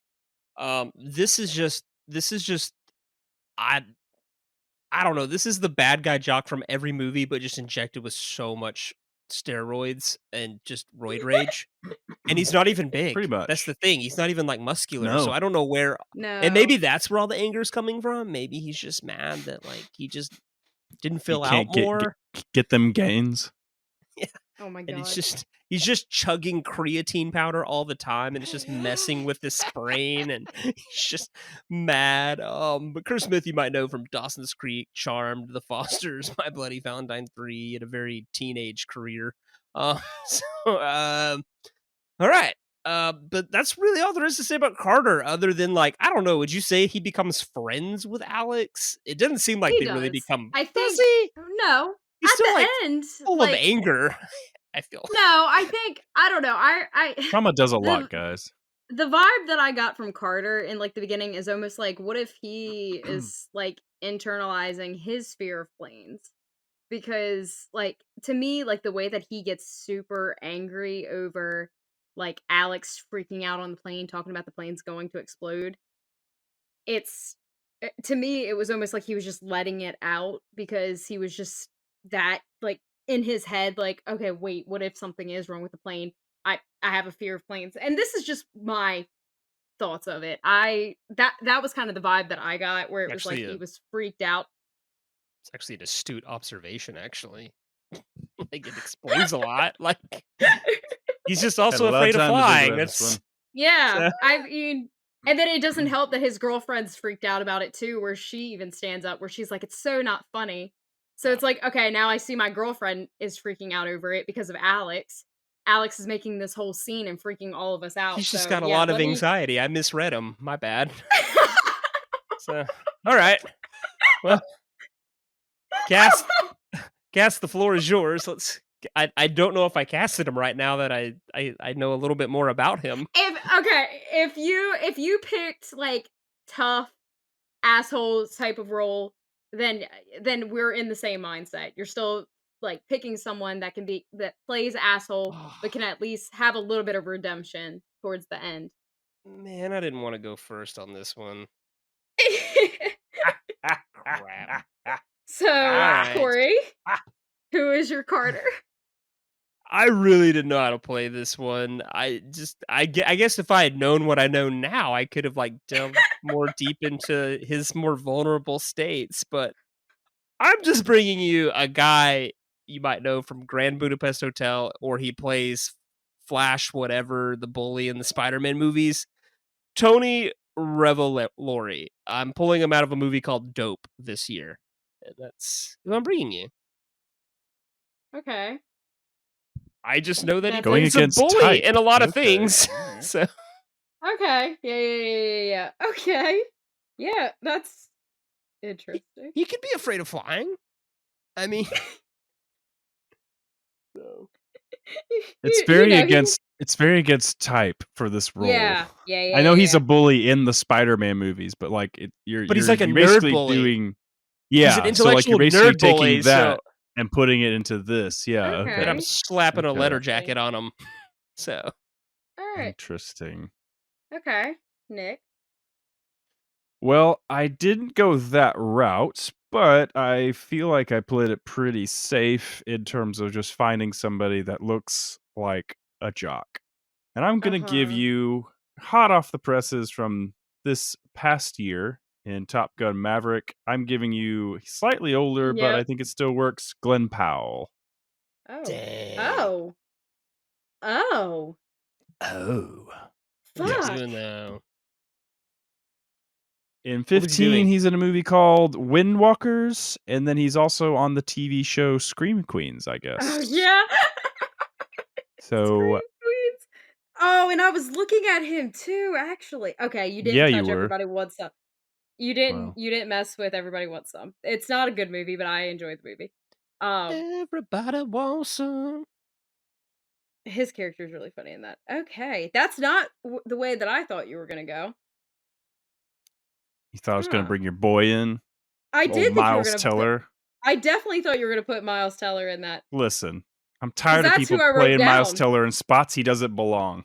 All right? But Back of the that's who I wrote. bus. I wrote that. I wrote Miles Teller down for Well, then Carter. use your override, chicken. No, it's not that serious to have Miles Teller in that Okay. role. All Man, right. I Well, completely blew this one. Everybody else sings great. Okay.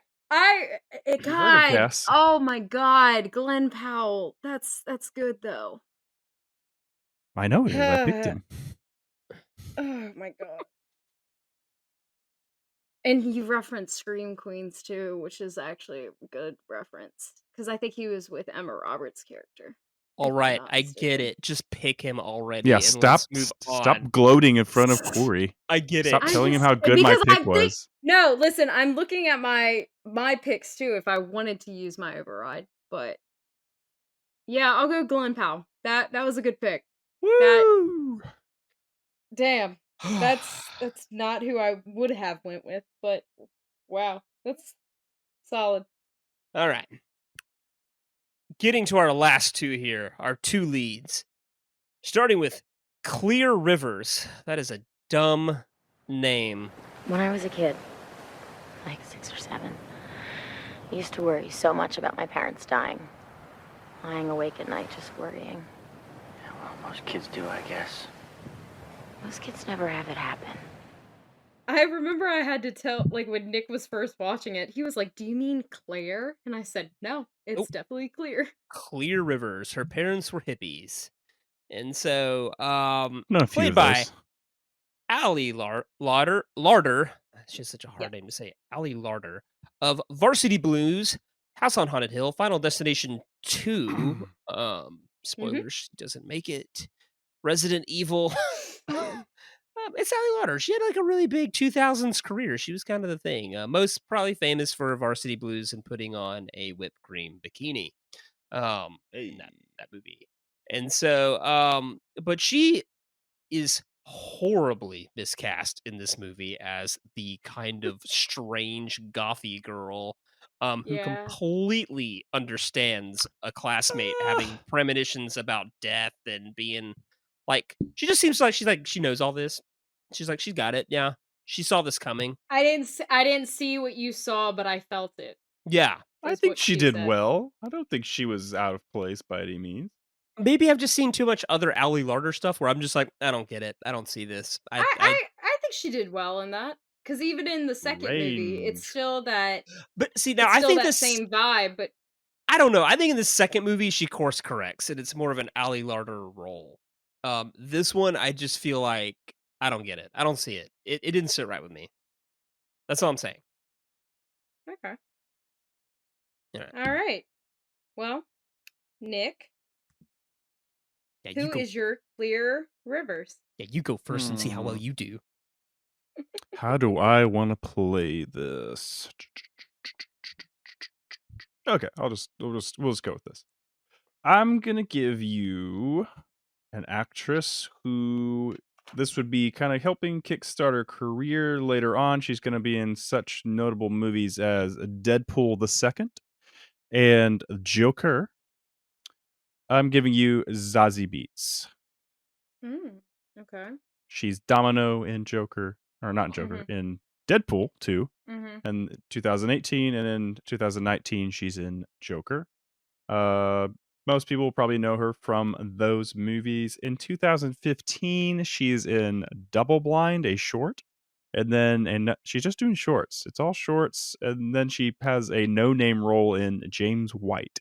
So this would be kind of helping kickstart her career a bit, get her name out there, where she's not just in superhero movies and failed disaster movies like Geostorm. Yeah, I just saw that. So I do want to see Slice. That's in 2018. Geostorm's the Rapper. incredible. Well, good thing it's not in 2015, Cory. All right. Am I up? Can I counter? I swear Nick only casts that woman because he likes to say Zazie Beetz. I think so too. Rolls right off the tongue. Zazie Beetz. I'm bringing you. Listen, stick with me here. Oh god. You might have to Google it. I might have to use my override. Okay. Because Go ahead. no, I think this girl's perfect. It's just Wow. if you recognize her, my thing. She just, unfortunately, I think her big break just got taken from her. She was cast to play Madonna in like the official Madonna biopic, but they just canceled it because Madonna's crazy, and so they said, and so I'm bringing you Julia Garner, who most people would know from the Netflix series Ozarks. Curly, yes. blonde-headed girl. She is so good. I think she's a great actress. And in this year, she was only in a movie called Grandma opposite Lily Tomlin.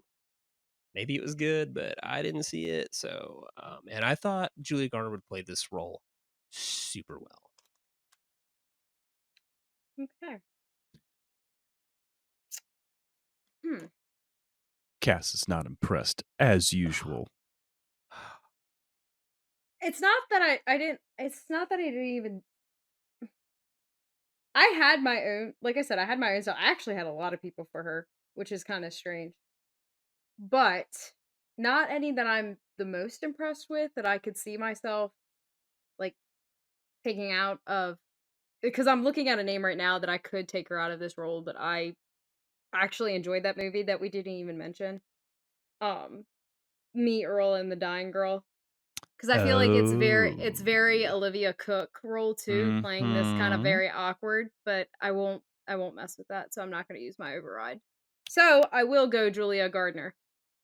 Dang it. Wait, so Me, Earl, and the Dying Girl was the movie we weren't supposed to touch? Yes. Why? Oh, I just was curious. Just I know you. No. Pay no mind. Green Room. Oh, okay. I know you mentioned a movie I'm not supposed to touch, and I was like, huh. No. I wonder. Green Room, because they're all at an age that can still fit for Final Destination. So I was afraid that you guys would take out anyone from Green Room. I mean, Anton Yelchin is right there. I know, but I can't. No, you can't pull him out of Green Room. He would do so well as Alex Browning.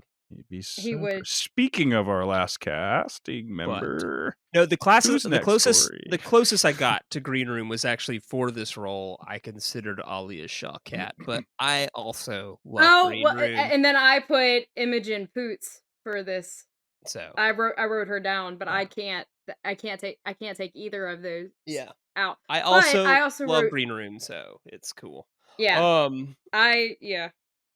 That brings us to our final casting. Alex Browning, played by the legendary, and I mean legendary, Devon Sawa. Like, I don't know, I saw it on the runway, I saw it take off, I saw out my window, I saw the ground, and the cabin, it starts to shake, right? And the left side blows up, and then the whole plane just explodes. And it was so real, just like how everything happens, you know? You've been on a lot of planes that blew up? You must have fallen asleep. I am of the perfect age group where every girl I ever knew growing up had a crush on Devon Sawa. Straight up from like elementary school, as you know, they were watching Casper, and just that 5 minutes or 5 seconds, there's like, oh my gosh, you know. I'm a huge fan of SLC Punk and Idle Hands. That's more of my Devon Sawa personally, as well as Wild America. Him, you know, he's in a great movie that's underrated called Now and Then, where he plays, he actually does a nude scene as a teenager. You see his butt. I remember that just from girls in my school saying, "Let's rent Now and Then this weekend." And you're like, listen, that movie's good without Devon Sawa's butt. So, but all right. Alex Browning is the guy who has the premonition that the plane's going to blow up. And and then freaks out and saves a bunch of lives. But then, unfortunately, just kind of gets maybe a little too obsessive about all of his friends dying, and he ends up looking like a murderer. And so it's just Yeah. very Devon Sawa or role. Just the misunderstood teen, and it's kind of very much the Idle Hands role, but less insane. So, but yeah, so everyone thinks he's killing everybody, but he's actually just obsessively trying to outsmart death. That's his entire role in this movie. Right. So, yeah, that's it. I'm sure, Cass, if you have anything to add to that character, feel free. No, I mean he's just a normal teen. Like he's just has his friends. He's obviously close with the Wagners, and then I think his anxiety, of course, completely amplified once he saw like the premonition.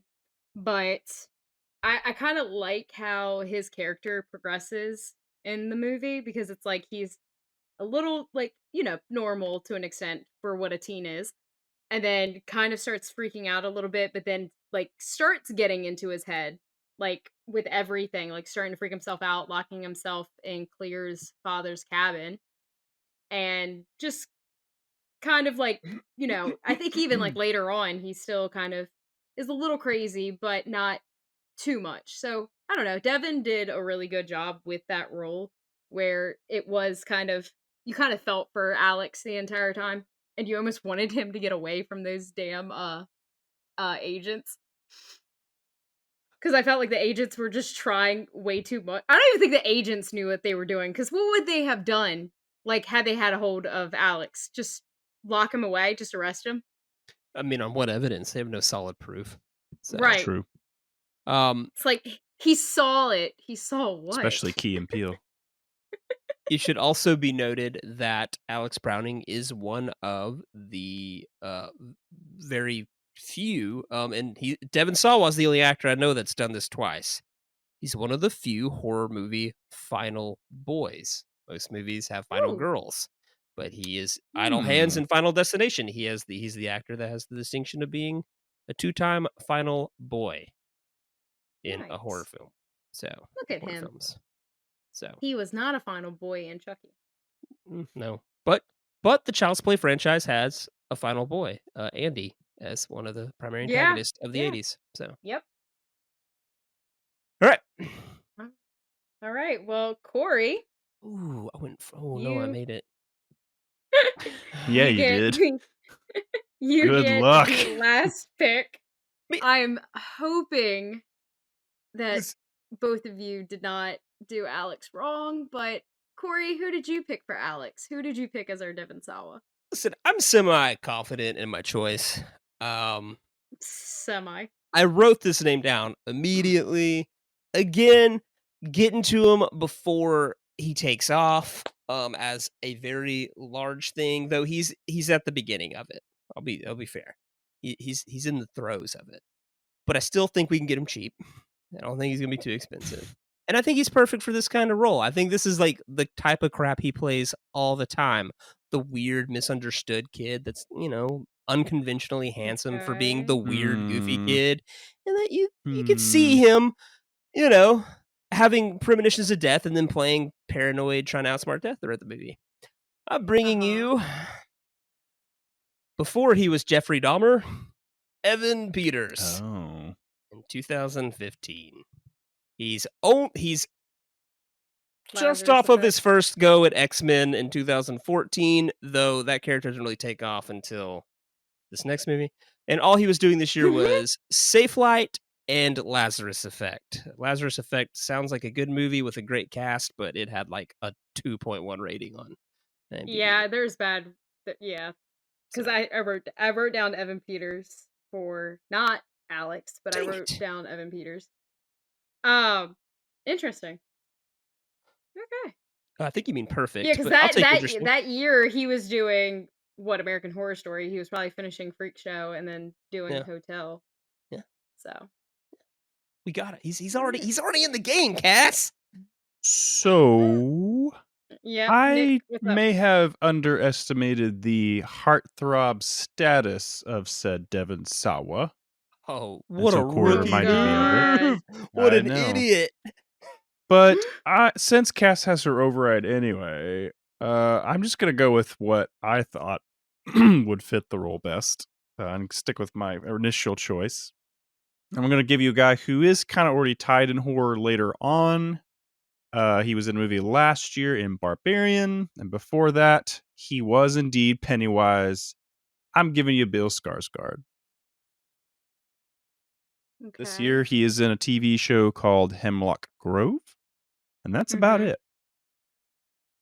So I just think he has he's a good looking guy, but he kind of has an off kilter sense to him as well. So I feel like that would help with the guy that's kind of like seeing premonitions and stuff like that. I feel like you underestimate Bill Skarsgård's heartthrob status. I think he's a very handsome and attractive man. So sure, I'm just saying. Okay, not Nick's type. Got it. All right. It's fair enough. Would not approach him in the bar. That's all. Would not swipe right on Bill Skarsgård. Got it. So I would swipe right hard on Bill Skarsgård, but that's fine. That's whatever. Beauty's in the eye of the beholder, Cory. It's true. And right now, it's in Cass's hands. Mm-hmm. Which horror psychotic actor player with a pretty face do you want, Cass?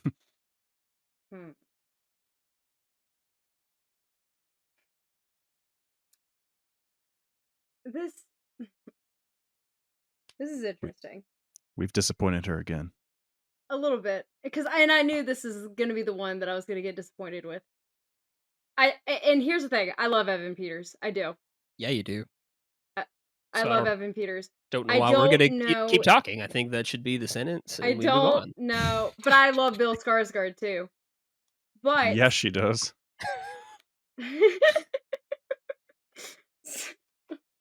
I have to look at my list because I want to see if I need to use my override or need to switch some things. This is the part where the two guys are both like putting their love out to the girl, and she picks the third guy that they didn't see coming that came home from the war. Ooh, yeah, that's always a tough bag. Tough one. And then they have to be friends at the end, but that's fine. And then I wish I put more people down for Alex because my two picks are not the most perfect picks, but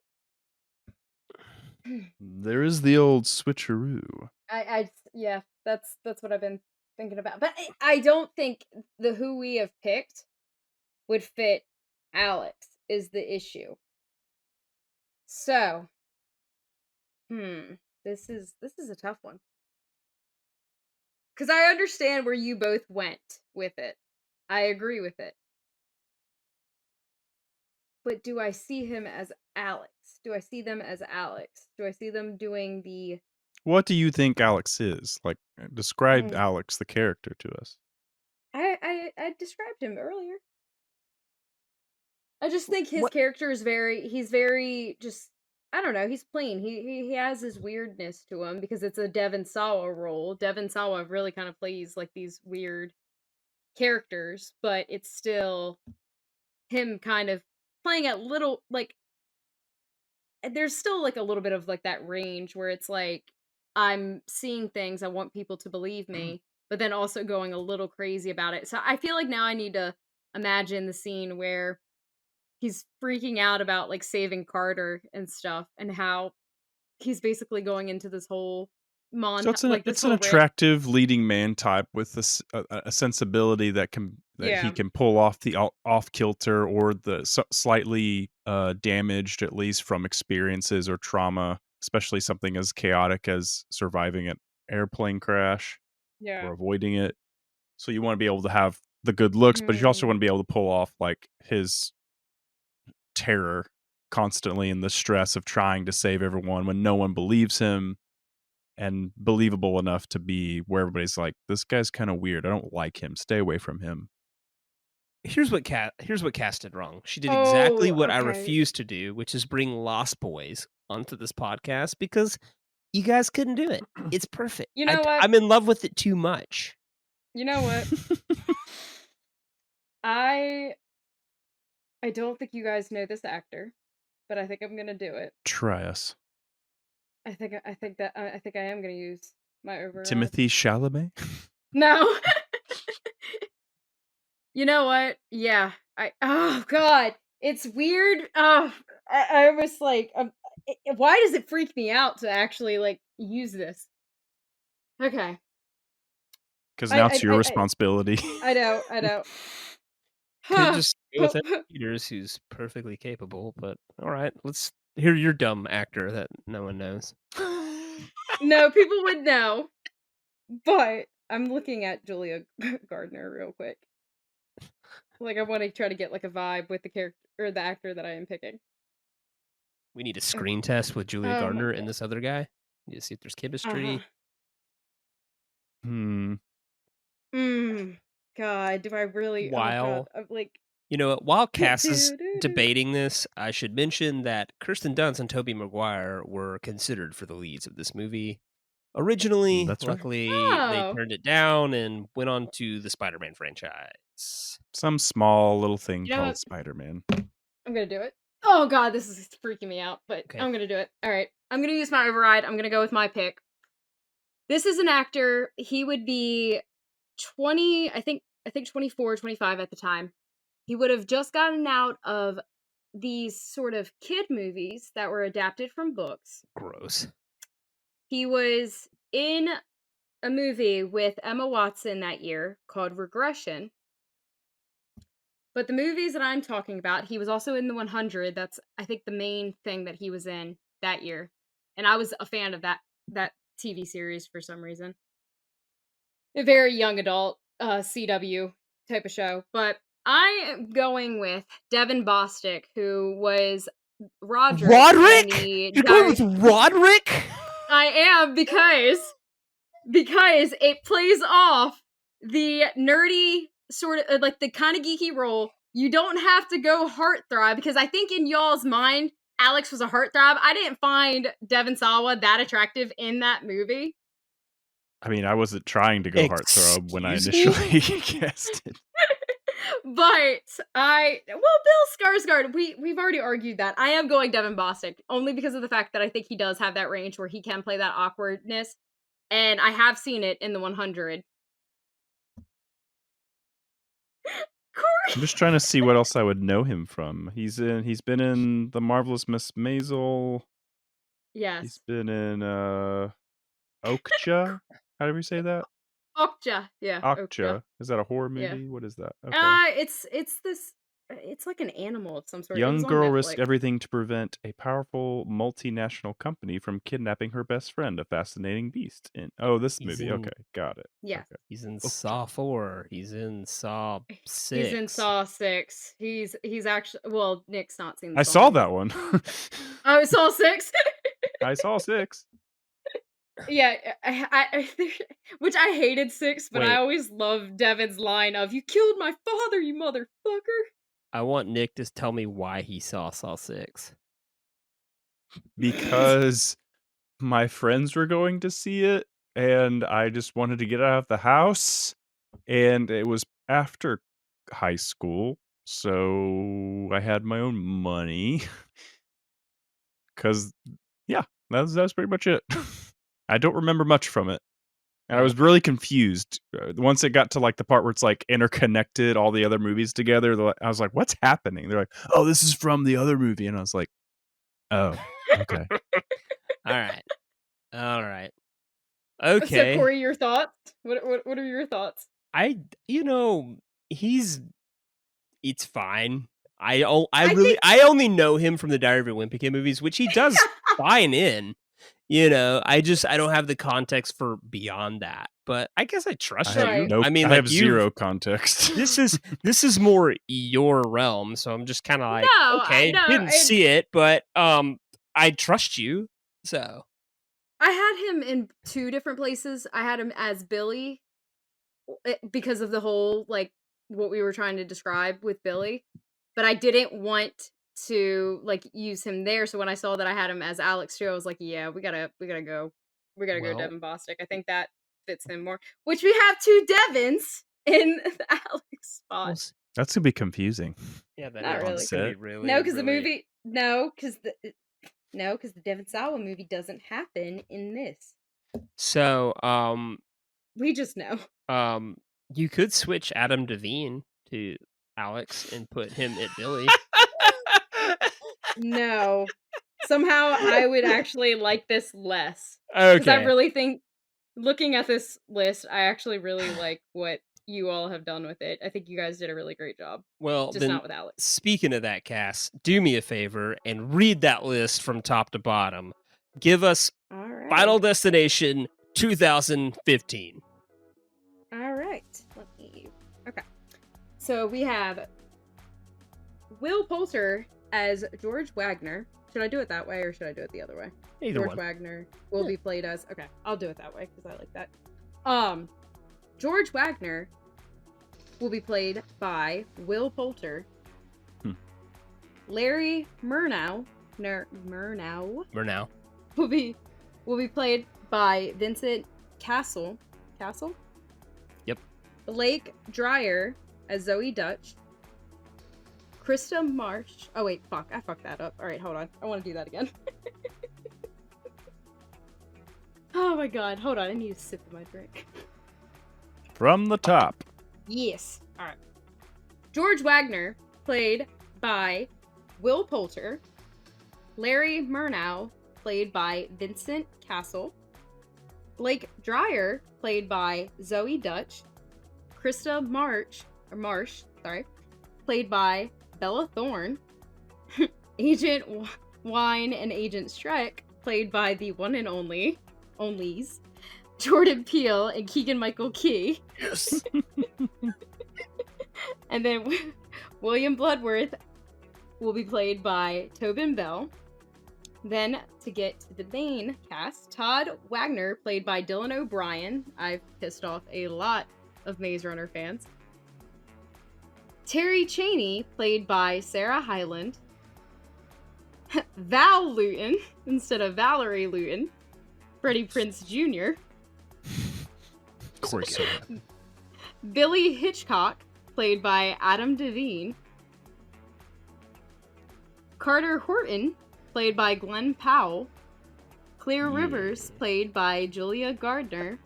And then Alex Browning, played by Devin Bostick. Maybe nothing else. Maybe Devin Bostick becomes a big name out of this. So that'd be I- cool. That'd be fine. That'd be Right, great. instead I'd be of okay with it. just, hey, he's Roderick from As soon as you Giant said his Pumpkin. name, I'm like, oh, Roderick. Okay. All right. So maybe we're giving him something. I like it. All right. That's fair enough. I weirdly like this list. I think it would be like a really fun movie. Because You I know- was afraid it was going to be too comedic, but now like looking at it, I'm like, no, I think there's a balance. I feel like I have to bring up, just since we're a movie podcast, that the names Murnau, Shrek, Chaney, Oh. Hitchcock, Oh yeah. Browning are all, obviously horror movie related names. Most of Yeah. them directors. Shrek being the actor that played Nosferatu. Not very subtle with the name choices there. So No, All right. I had to explain Shrek to Nick because Oh. Nick went completely green ogre. It was 2000s, okay? Anything's possible. He was Somebody like Shrek. once told me. He said, "Who is?" He was like Shrek. that's Like fine. not Shrek like that. Not the ogre. Oh All my right. God. All right. Well, that was Final Destination 2015. Wow. Okay, we did it. We're good. We're fine. did it. That was great. I feel like we did a good job. I feel like that cast is very 2015. It's great. I think, considering the horrible year of movies we're bringing this to, I think it'll do well. Actually, I think this. I think we're gonna have a good shot, guys. I think we're gonna have a good shot at that top 10. All right. So next episode, it will be me, Nick, and our other host from across the pond, Ash Hurry, and we will be recasting an epic, a big movie. Probably should have done this one way sooner, but we are going to go all the way back to 1970, where we will be recasting Ridley Scott's Gladiator. Yes! And that's, I might be they- excited. y'all can start taking bets on at which point someone will say, "Are you not entertained?" in the podcast, because it's going to happen, and I put my money that Nick will be the guy that says it.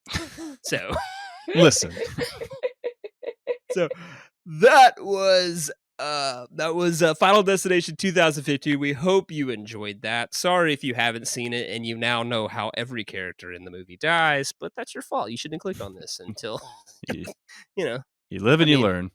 So, but join us next week as we take Gladiator all the way back to 1970 for a fresh 70s cast. Hope you enjoyed this. Check us out on the social media machine. And that's all. Say goodnight, Nick. Good night, Nick. Oh, I have to stop.